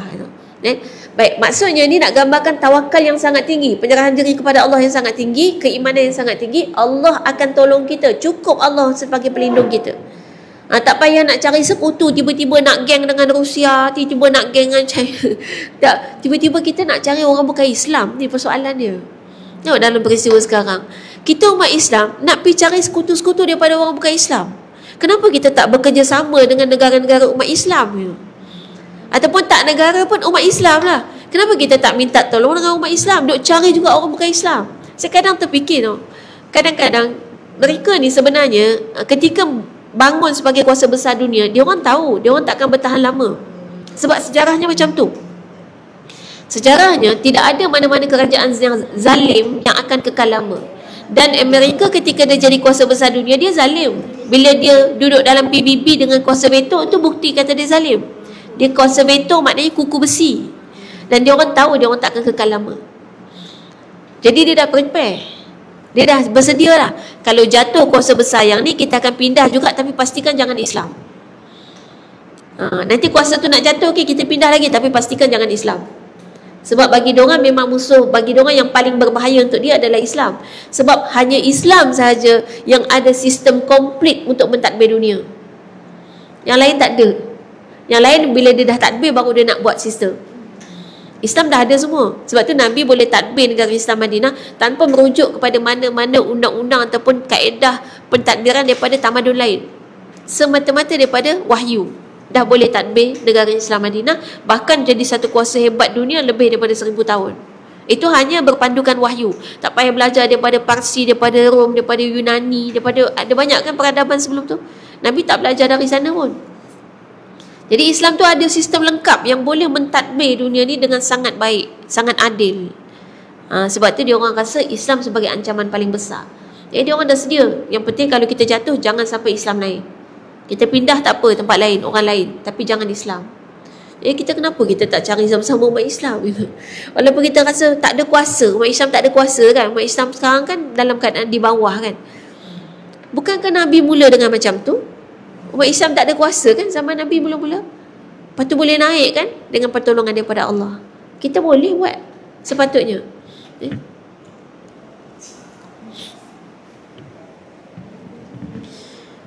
Baik. Kemudian kita kata muka surat sama muka surat 261 sebelah tu, lam yamsashum su. Mereka tidak disentuh oleh apa-apa keburukan pun, yakni mereka tidak ditimpa sebarang perkara yang menyakiti seperti dibunuh atau tercedera.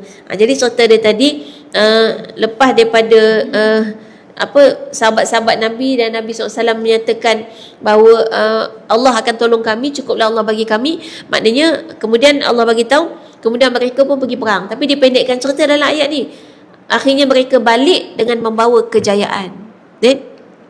Dan bahkan tidak disentuh oleh musuh, tak rosak ataupun tak mati langsung, tak dibunuh, dan tidak juga cedera oleh musuh. Jadi musuh tak dapat usik kan.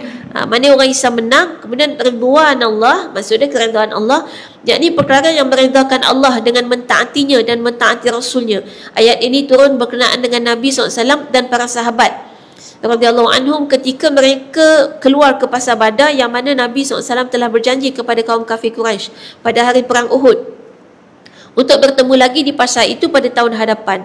Nabi SAW dan para sahabat pun keluar ke pasar Badar sebagaimana yang telah dijanjikan.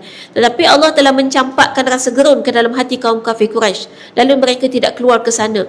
Ketika itu bersama para sahabat radhiyallahu anhum terdapat barang-barang perniagaan. Mereka pun berjual beli di pasar tersebut dan mendapat keuntungan besar. Kemudian mereka pulang ke Madinah dalam keadaan mendapat kemenangan dan pertolongan Allah, di samping memperoleh keuntungan dunia dan akhirat. Jadi waktu pergi berkumpul kat pasar Badar ni, sahabat-sahabat bawa barang-barang lah kan. Bila tak jadi perang, sahabat pun berniaga. Nampak tak santai hidup kita? Nak pergi perang, tak jadi perang sebab musuh cabut lari kan. Allah bagi rasa takut dalam hati dia. Oh dah tak apalah, tak jadi perang, kita berniaga. Buat kerja, yang penting buat kerja kita kan? Jangan sampai kejadian-kejadian di sekitar kita menyekat kerja-kerja kita. Ada banyak orang yang tak boleh buat ni lah sebab ni, tak boleh buat ni sebab ni gitu kan.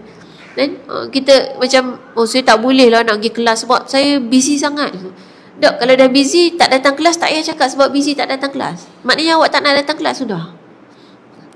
Ada orang marah ya, dok memang busy tak sempat. Dia gini kalau ni online.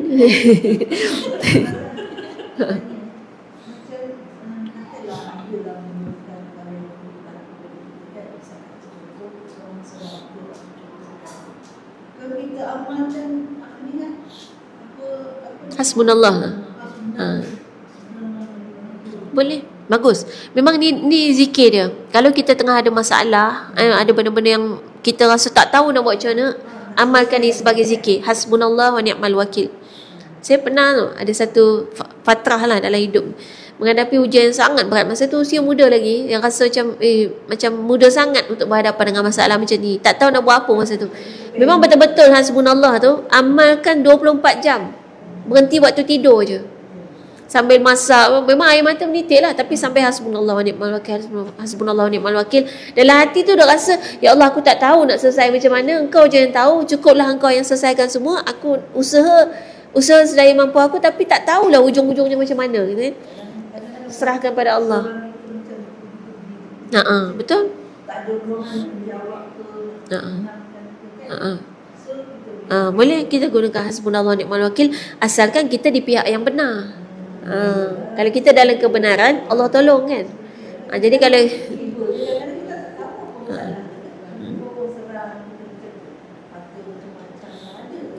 betul.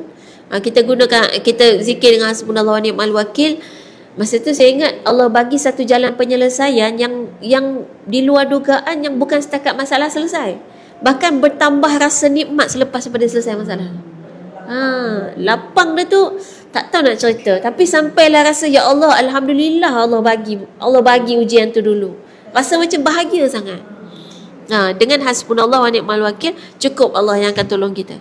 Cukup Allah yang akan jadi pelindung kita, Allah yang akan selamatkan kita.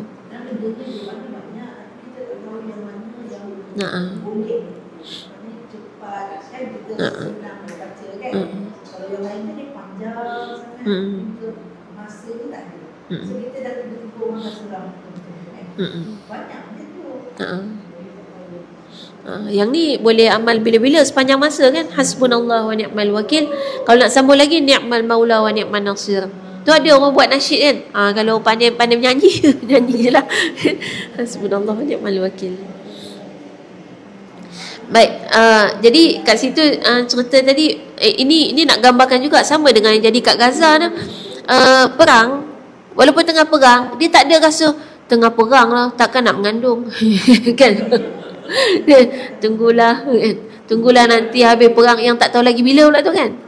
Dia tak fikir, yang penting kita buat kerja kita. Buat je kerja kita. Macam biasa. Sekarang kan banyak tu orang terlalu apa panggil idealistik. Nantilah tunggu yang ni lah, nantilah bagi tenang sikit. Yang nak kahwin pun sama, tunggulah bagi kerja, nanti dah ada income, nanti pendapatan stabil. Rumah tak ada lagi, nantilah beli rumah dulu. Tak, kerja kita apa gitu. Sekarang apa ibadah yang kita boleh buat je. Kan? Kahwin, kalau memang mampu sekarang, kahwin kan? Sekarang ni semua dah kahwin. Bertangguh-tangguh kan. Sebab PKP nantilah tak boleh nak buat kenduri. Sebab PKP nantilah tak boleh nak buat kenduri. Tak lah, kalau dah itu ibadah benda baik, kita mampu dah, maknanya kalau kahwin dapat pahala kan. Dia kan ada 5 hukum kahwin ni. Mana kalau dia kahwin tu hukum dia sama ada wajib ataupun sunat, maka teruskan, tak kira apa keadaan kita kan. Tak payah tunggu ada setengah. Misal mak bapak ni ada juga, nantilah tunggu anak besar kan. Tunggu anak dah besar nanti baru kita buat ni. Tak payah duk fikir benda tak boleh buat sekarang. Sekarang anak kecil-kecil, apa dia benda baik yang kita boleh buat kan. Ataupun nanti tunggulah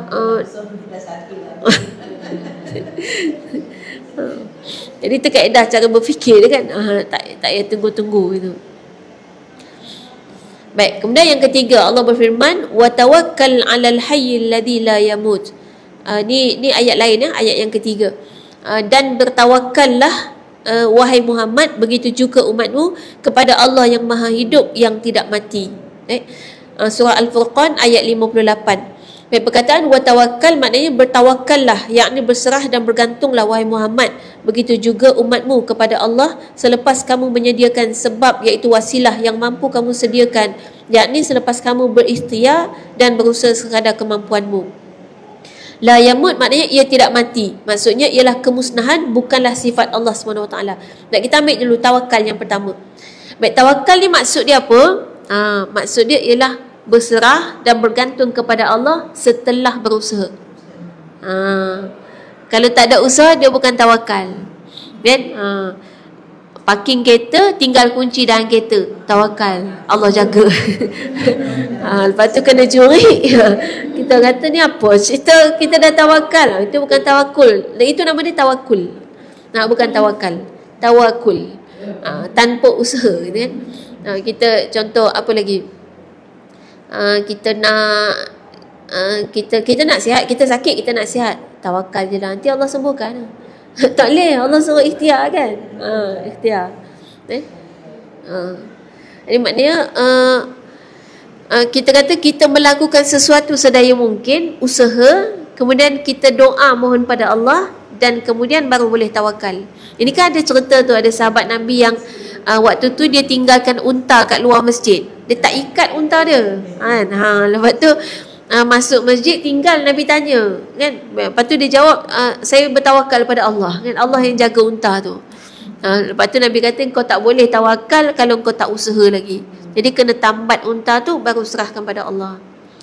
Rumah kita tu kan kita kunci pintu kan. Lepas tu baru serah pada Allah. Tapi kena tawakal tu. Ada orang dah kunci pintu dah confident dah. Pintu pula pintu apa? Keselamatan tu kan. Anti-thief kan. Dah ada alarm dah apa semua. Confident je ni dah selamat dah ni. Tak. Tetap kena ada bismillahirrahmanirrahim. Ni cuba amal. Tiap kali kita kunci, tengah kunci pintu tu, bismillahirrahmanirrahim. Serah pada Allah. Ada orang dia tak pernah kunci pintu rumah dia. Ada. Dia memang biar. Memang dia tak kunci. Lepas tu Allah jaga tak apa. Baik. Kalau memang ada, saya pernah jumpa ada orang dia tak kunci sebab dia rasa tak ada apa pun dalam rumah dia. Jadi dia kata kalau pencuri nak masuk ambil apa-apa pun ambil lah. Tak kisah pun. Nanti kalau hilang lagi bagus boleh beli baru. Kan ada orang dia suka tu nak beli baru, tapi bila barang lama tak hilang-hilang, tak rosak-rosak, dia susah lah. Nak bagi rosak supaya boleh beli baru. Ni biasanya kaki shopping. Baik. Maknanya nak kata serahkan kepada Allah tu adalah setelah kita berusaha. Baik, kalimah la yamut tadi maknanya kita nak tawakal tu kepada siapa? Kepada Allah yang hidup dan tidak mati. Kenapa nak gambarkan tawakal kena kepada Allah, dan Allah tu diletakkan sifat hidup dan tidak mati. Maksudnya Allah takkan musnah sampai bila-bila. Allah maksudnya bila gambarkan Allah maha hidup dan tidak pernah mati, tak akan mati, maknanya nak gambarkan inilah ada kuasa yang sepatutnya kau bersandar. Kau kalau nak serahkan diri, serahkan kepada kuasa ni, jangan pergi serahkan diri, serahkan kepada kuasa ni, jangan pergi serahkan diri, serahkan kepada kuasa ni, jangan pergi serah pada tahu apa siapa. Dia brainwash kita. Satu dunia percaya dia kuasa besar. Sepatutnya dah jadi kat Gaza ni kita dah tak percaya sepatutnya. Kalau kata canggih sangat, pasal apa tak boleh lawan senjata dia, senjata Gaza kan. Kata kebal, kata paling canggih, awak orang Gaza, tentera Gaza boleh bom dalam jarak 0 km kan, dia letak bom kan. Kata ada sensor lah apa kan, mana dia kan. Jadi dia sebenarnya hebat dengan propaganda kan. Dulu dia wajibkan kita ambil berita hanya dari dia. Berita kita nak ambil berita tu, cerita dia kita hanya boleh ambil daripada dia. Dia buat center semua tu. Center berita, center kesihatan, center maklumat, center semua, center buku-buku. Semua ada center dia. Center tu semua kat dia. Kita percaya. Dia brainwash kita. Kalau perasan ada satu macam mana kita boleh percaya setiap yang datang daripada dia adalah yang paling canggih, paling moden. Itu daripada brainwash yang kita diajar bahawa zaman di dunia ni ada 3 zaman. Paleolitik, Mesolitik, Neolitik. Maknanya manusia ni bermula dengan tak pandai pakai baju, pakai cawat je. Lepas tu memburu dan juga tak reti tanam pokok. Dia cuma kutip-kutip je hasil yang ada. Lepas tu Mesolitik elok sikit kan. Maknanya dah mula pandai buat pandai bercucuk tanam, pandai bela binatang kan. Lepas tu Neolitik canggih. Jadi gambaran dalam kepala kita mana yang datang kemudian ni makin canggih, makin canggih. Sampai ada orang yang gambarkan manusia masa depan lagi canggih daripada kita. Sampai tahap mata dia boleh menembak. Sebenarnya kita kena ambil dalam Islam, dari Islam. Islam dah ajar zaman ni macam tu ke? Kalau dia kata zaman awal-awal dulu orang tak pandai bercucuk tanam, tak pandai berburu binatang, kita tahu dah anak Nabi Adam kerja apa? Semua orang tahu, cuma tak perasan. Qabil dengan Habil tu, waktu salah seorang dia punya korban dia diterima, seorang lagi ditolak, apa yang dia korbankan? Kan berkebun. Yang seorang korbankan dia punya hasil ternakan, seorang lagi hasil tanaman. Seorang bagi kambing gemuk, seorang lagi bagi buah busuk. Yang ditolak yang buah busuk. Maksudnya dia orang dah kerja, dah bercucuk tanam, dah bela binatang. Siapa kata manusia awal dulu pakai cawat tak reti bela binatang? Kita kena ikut yang ada dalam Islam. Kita dah ditipu dah dengan sejarah-sejarah yang entah dia orang cipta macam mana. Manusia daripada monyet lah kan. Itu lagi lah. Itu tak. Kalau manusia daripada monyet lepas tu berubah jadi manusia, sepatutnya kita dah hidup puluhan tahun, dah keluar generasi baru yang muka dia lain pula, bukan manusia lah. Kenapa semua masih manusia yang sama kan? Sepatutnya kalau dulu berbulu kan, berbulu, lebat, monyet kan. Sekarang kurang bulu tapi masih ada bulu kan. Sepatutnya ni keluar generasi baru tak ada langsung bulu. Pasal apa masih ada bulu? Bulu ramah ada lagi kan. Bila nak keluar generasi tak ada bulu langsung? Kenapa tak keluar generasi tu? Maksudnya memang manusia ni macam ni dari dulu. Kita ni dicipta sama je, software kita, hardware kita tu sama daripada zaman Nabi Adam sampai kiamat. Manusia tu macam tu. Tak ada kata makin canggih tak. Manusia akan canggih dengan ilmunya. Dalam Quran juga cerita macam mana zaman berzaman, kita akan kira zaman berzaman berdasarkan zaman Nabi. Dan setiap Nabi itu ada dia punya teknologi masing-masing yang tak dapat ditiru pada zaman yang lain. Raja Zulkarnain tu kan waktu bina tembok Ya'juj Ma'juj. Kalau kita nak kata itu macam kelebihan dan sebagainya, kena faham juga satu teknologi juga yang tak pernah dapat dibina oleh mana-mana manusia pun. Ada tak bangunan yang kalau kita korek tebuk dia terkambus balik? Tak ada. Tembok Ya'juj Ma'juj gitu. Dan dia bina maknanya tembok yang sangat kukuh. Takkan tak ada teknologi masa tu. Sekarang bangunan cepat je hancur. Dan dalam Quran juga cerita kaum Ad dan Samud yang Allah binasakan itu diceritakan dalam surah Maryam. Binaan mereka adalah jauh lebih hebat daripada kamu. Allah cerita dalam Quran. Maknanya tak ada cerita lah bangunan makin canggih. Tak ada. Kalau ikutkan sebenarnya bangunan kayu kita lebih canggih daripada batu. Kita anggap ni yang canggih batu ni. Okey, kita tengok bangunan kayu. Bangunan kayu kita tu dia tak ada kata, kita kan kalau bangunan batu ni runtuh habis kan, tak boleh buat apa kan, sampah jadi sampah. Bangunan kayu tak jadi sampah. Boleh pakai. Kadang saya terfikir ni, kalau ada rumah kayu kan dia sambung-sambung papan tu. Kalau habis tak ada duit nak makan, cabut satu papan pergi jual. Dapat nasi lemak satu. Taklah sampai kita minta sedekah. Cabut tu jangan cabut tembok luar, dalam lah kan. Dalam rasa tak berapa perlu, mungkin tambahan, bahagian tambahan tu kita boleh cabut. Dan kemudian bangunan rumah kayu kita tu sangat-sangat Islamik. Salah satunya, biasa kalau rumah lama tu dah ada bahagian kayu yang ada lubang. Siapa sempat? Lubang tu lah tempat OKU. Kalau dah berumur, dah tua, kita tak boleh buang najis, pergi toilet, tak boleh nak bergerak. Sekarang kan pakai wheelchair apa semua kan, perlu ada orang jaga. Sebenarnya dengan macam tu, tak jadi beban berat pada keluarga dia. Dia buang air kat lubang-lubang tu. Mandi jenazah pun kat situ. Air jatuh atas tanah bawah. Kalau najis maknanya kita boleh tadah lah bawah tu. Paling kurang orang yang uruskan dia tak payah nak usung dia tiap kali pergi toilet.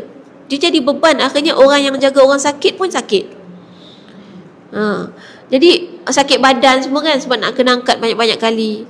Maknanya rumah tu dah disediakan untuk hidup kita masa kita sihat sampailah kita dah tak mampu lagi. Dan rumah tu kita katalah, kalau kita nak buat rumah tu boleh tinggi boleh rendah tanpa merosakkan alam semula jadi.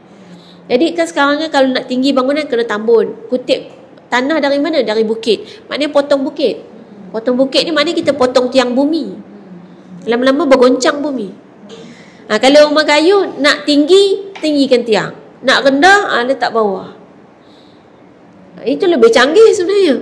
Ada teknologi kan. Teknologi pengudaraan sampai kita boleh sejuk dalam rumah tu walaupun tak ada aircon. Sekarang kalau tak ada aircon habis lah. Kan, kepanasan.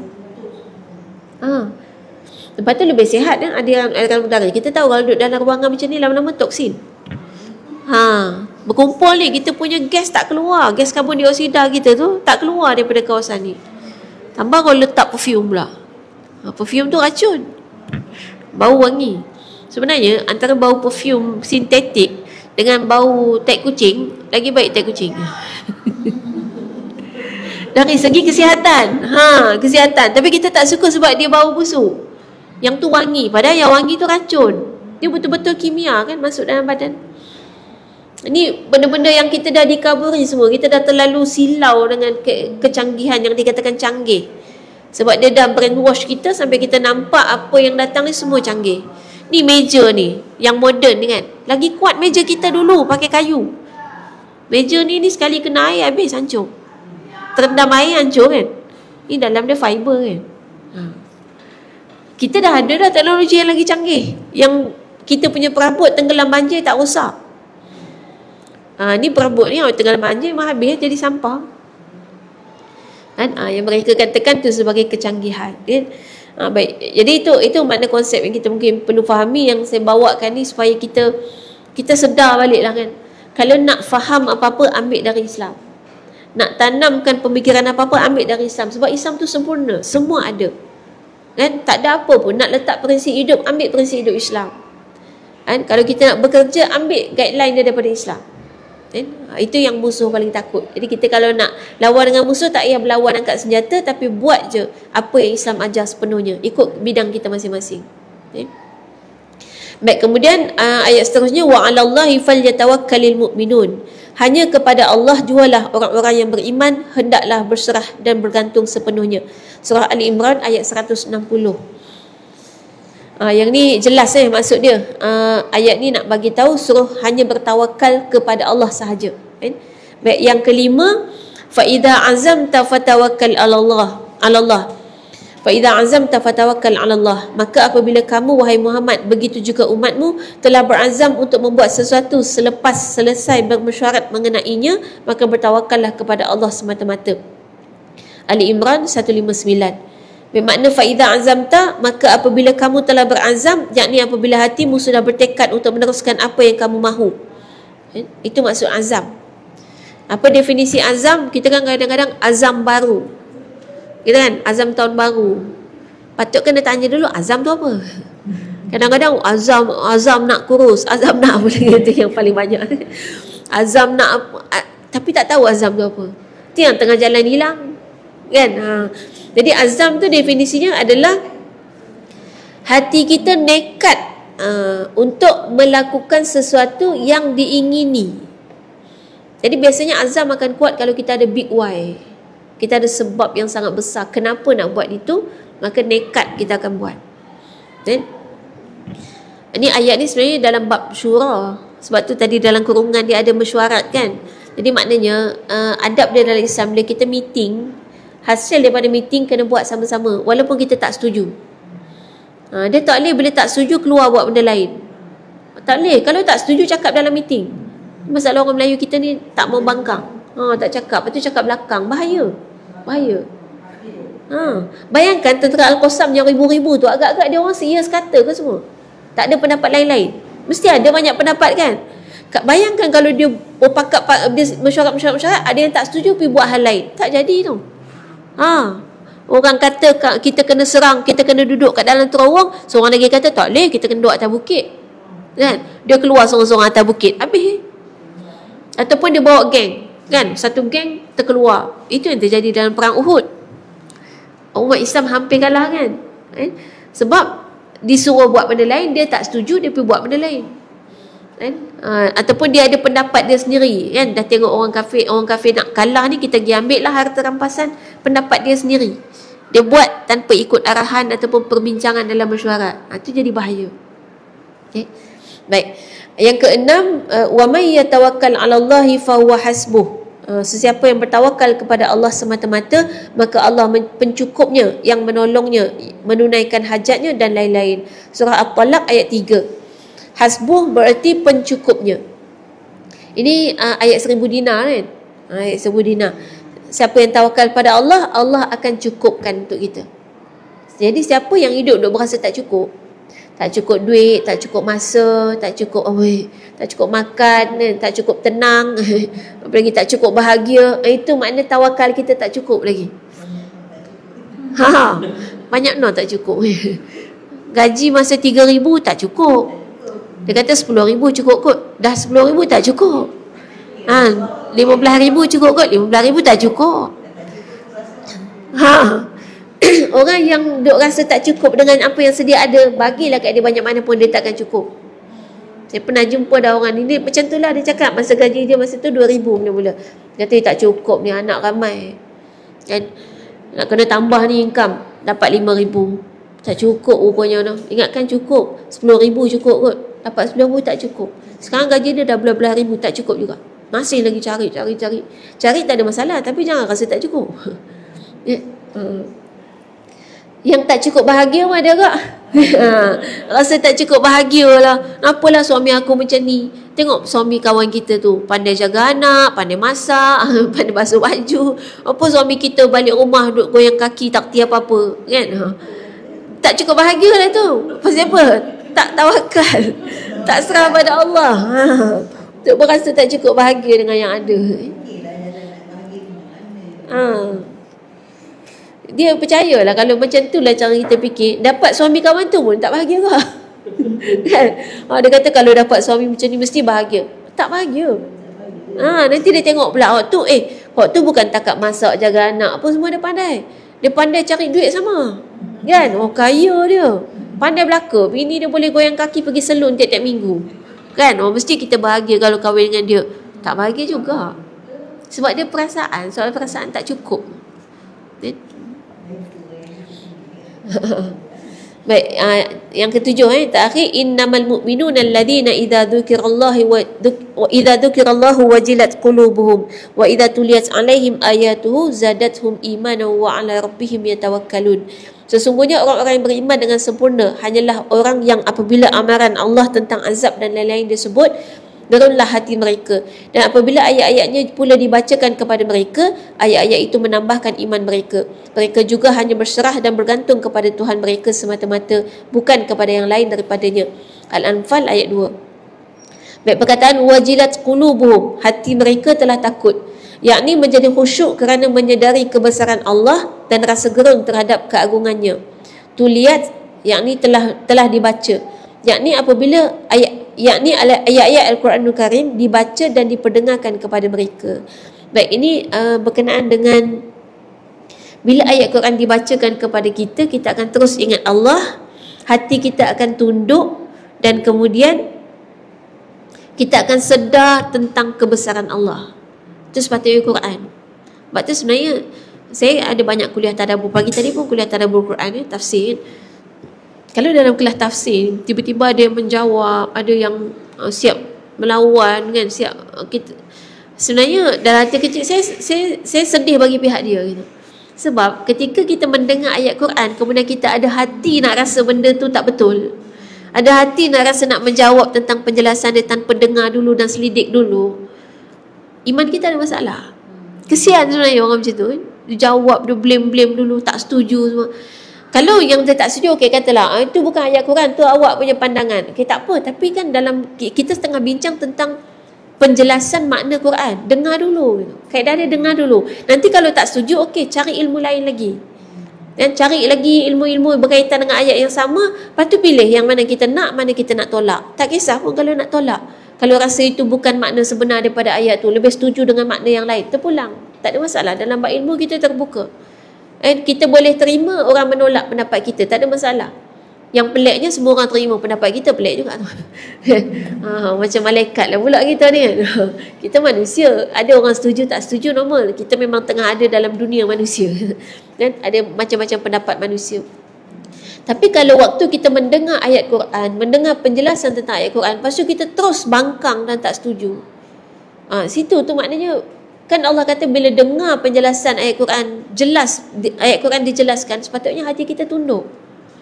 Apalagi dalam keadaan yang kita tak setuju tu, bukannya kita ada ilmu pun tentang ayat tu, kita cuma tak setuju tentang benda tu. Kita tak pernah belajar tafsir tu di tempat lain pun, kita tak pernah baca pun tafsir tu. Kita sekali dengar yang ni, rasa tak setuju, terus kita bangkang. Itu lagilah bahaya, kan? Sebab ini adalah tentang ayat Allah.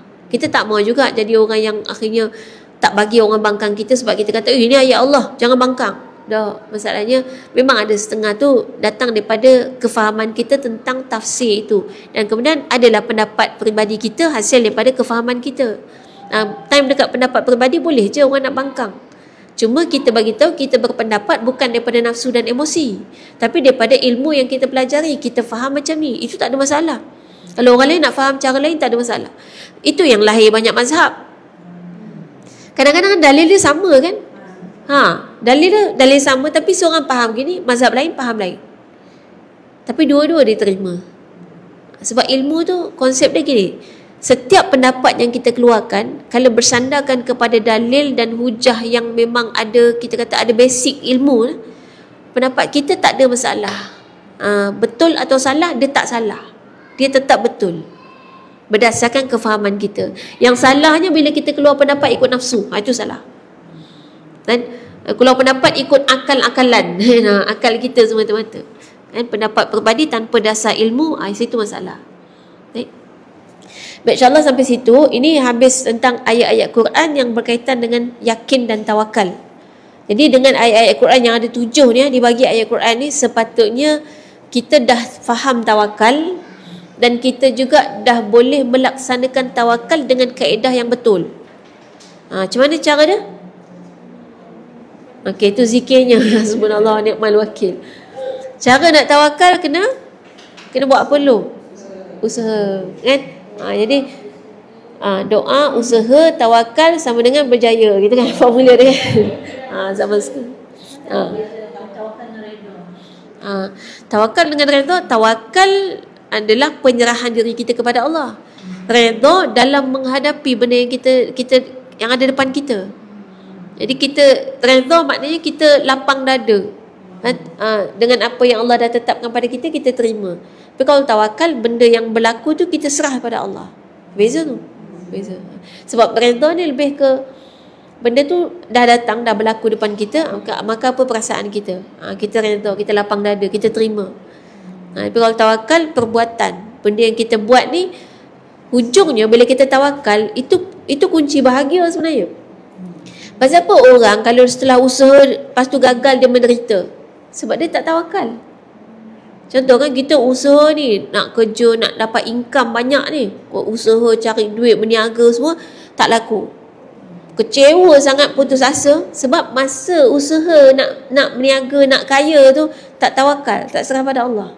Kan kalau serah pada Allah maknanya, okey tak apa, kita usaha, kita doa sungguh-sungguh, lepas tu serah pada Allah lah, Allah nak tentukan akhirnya kita kaya ke tidak.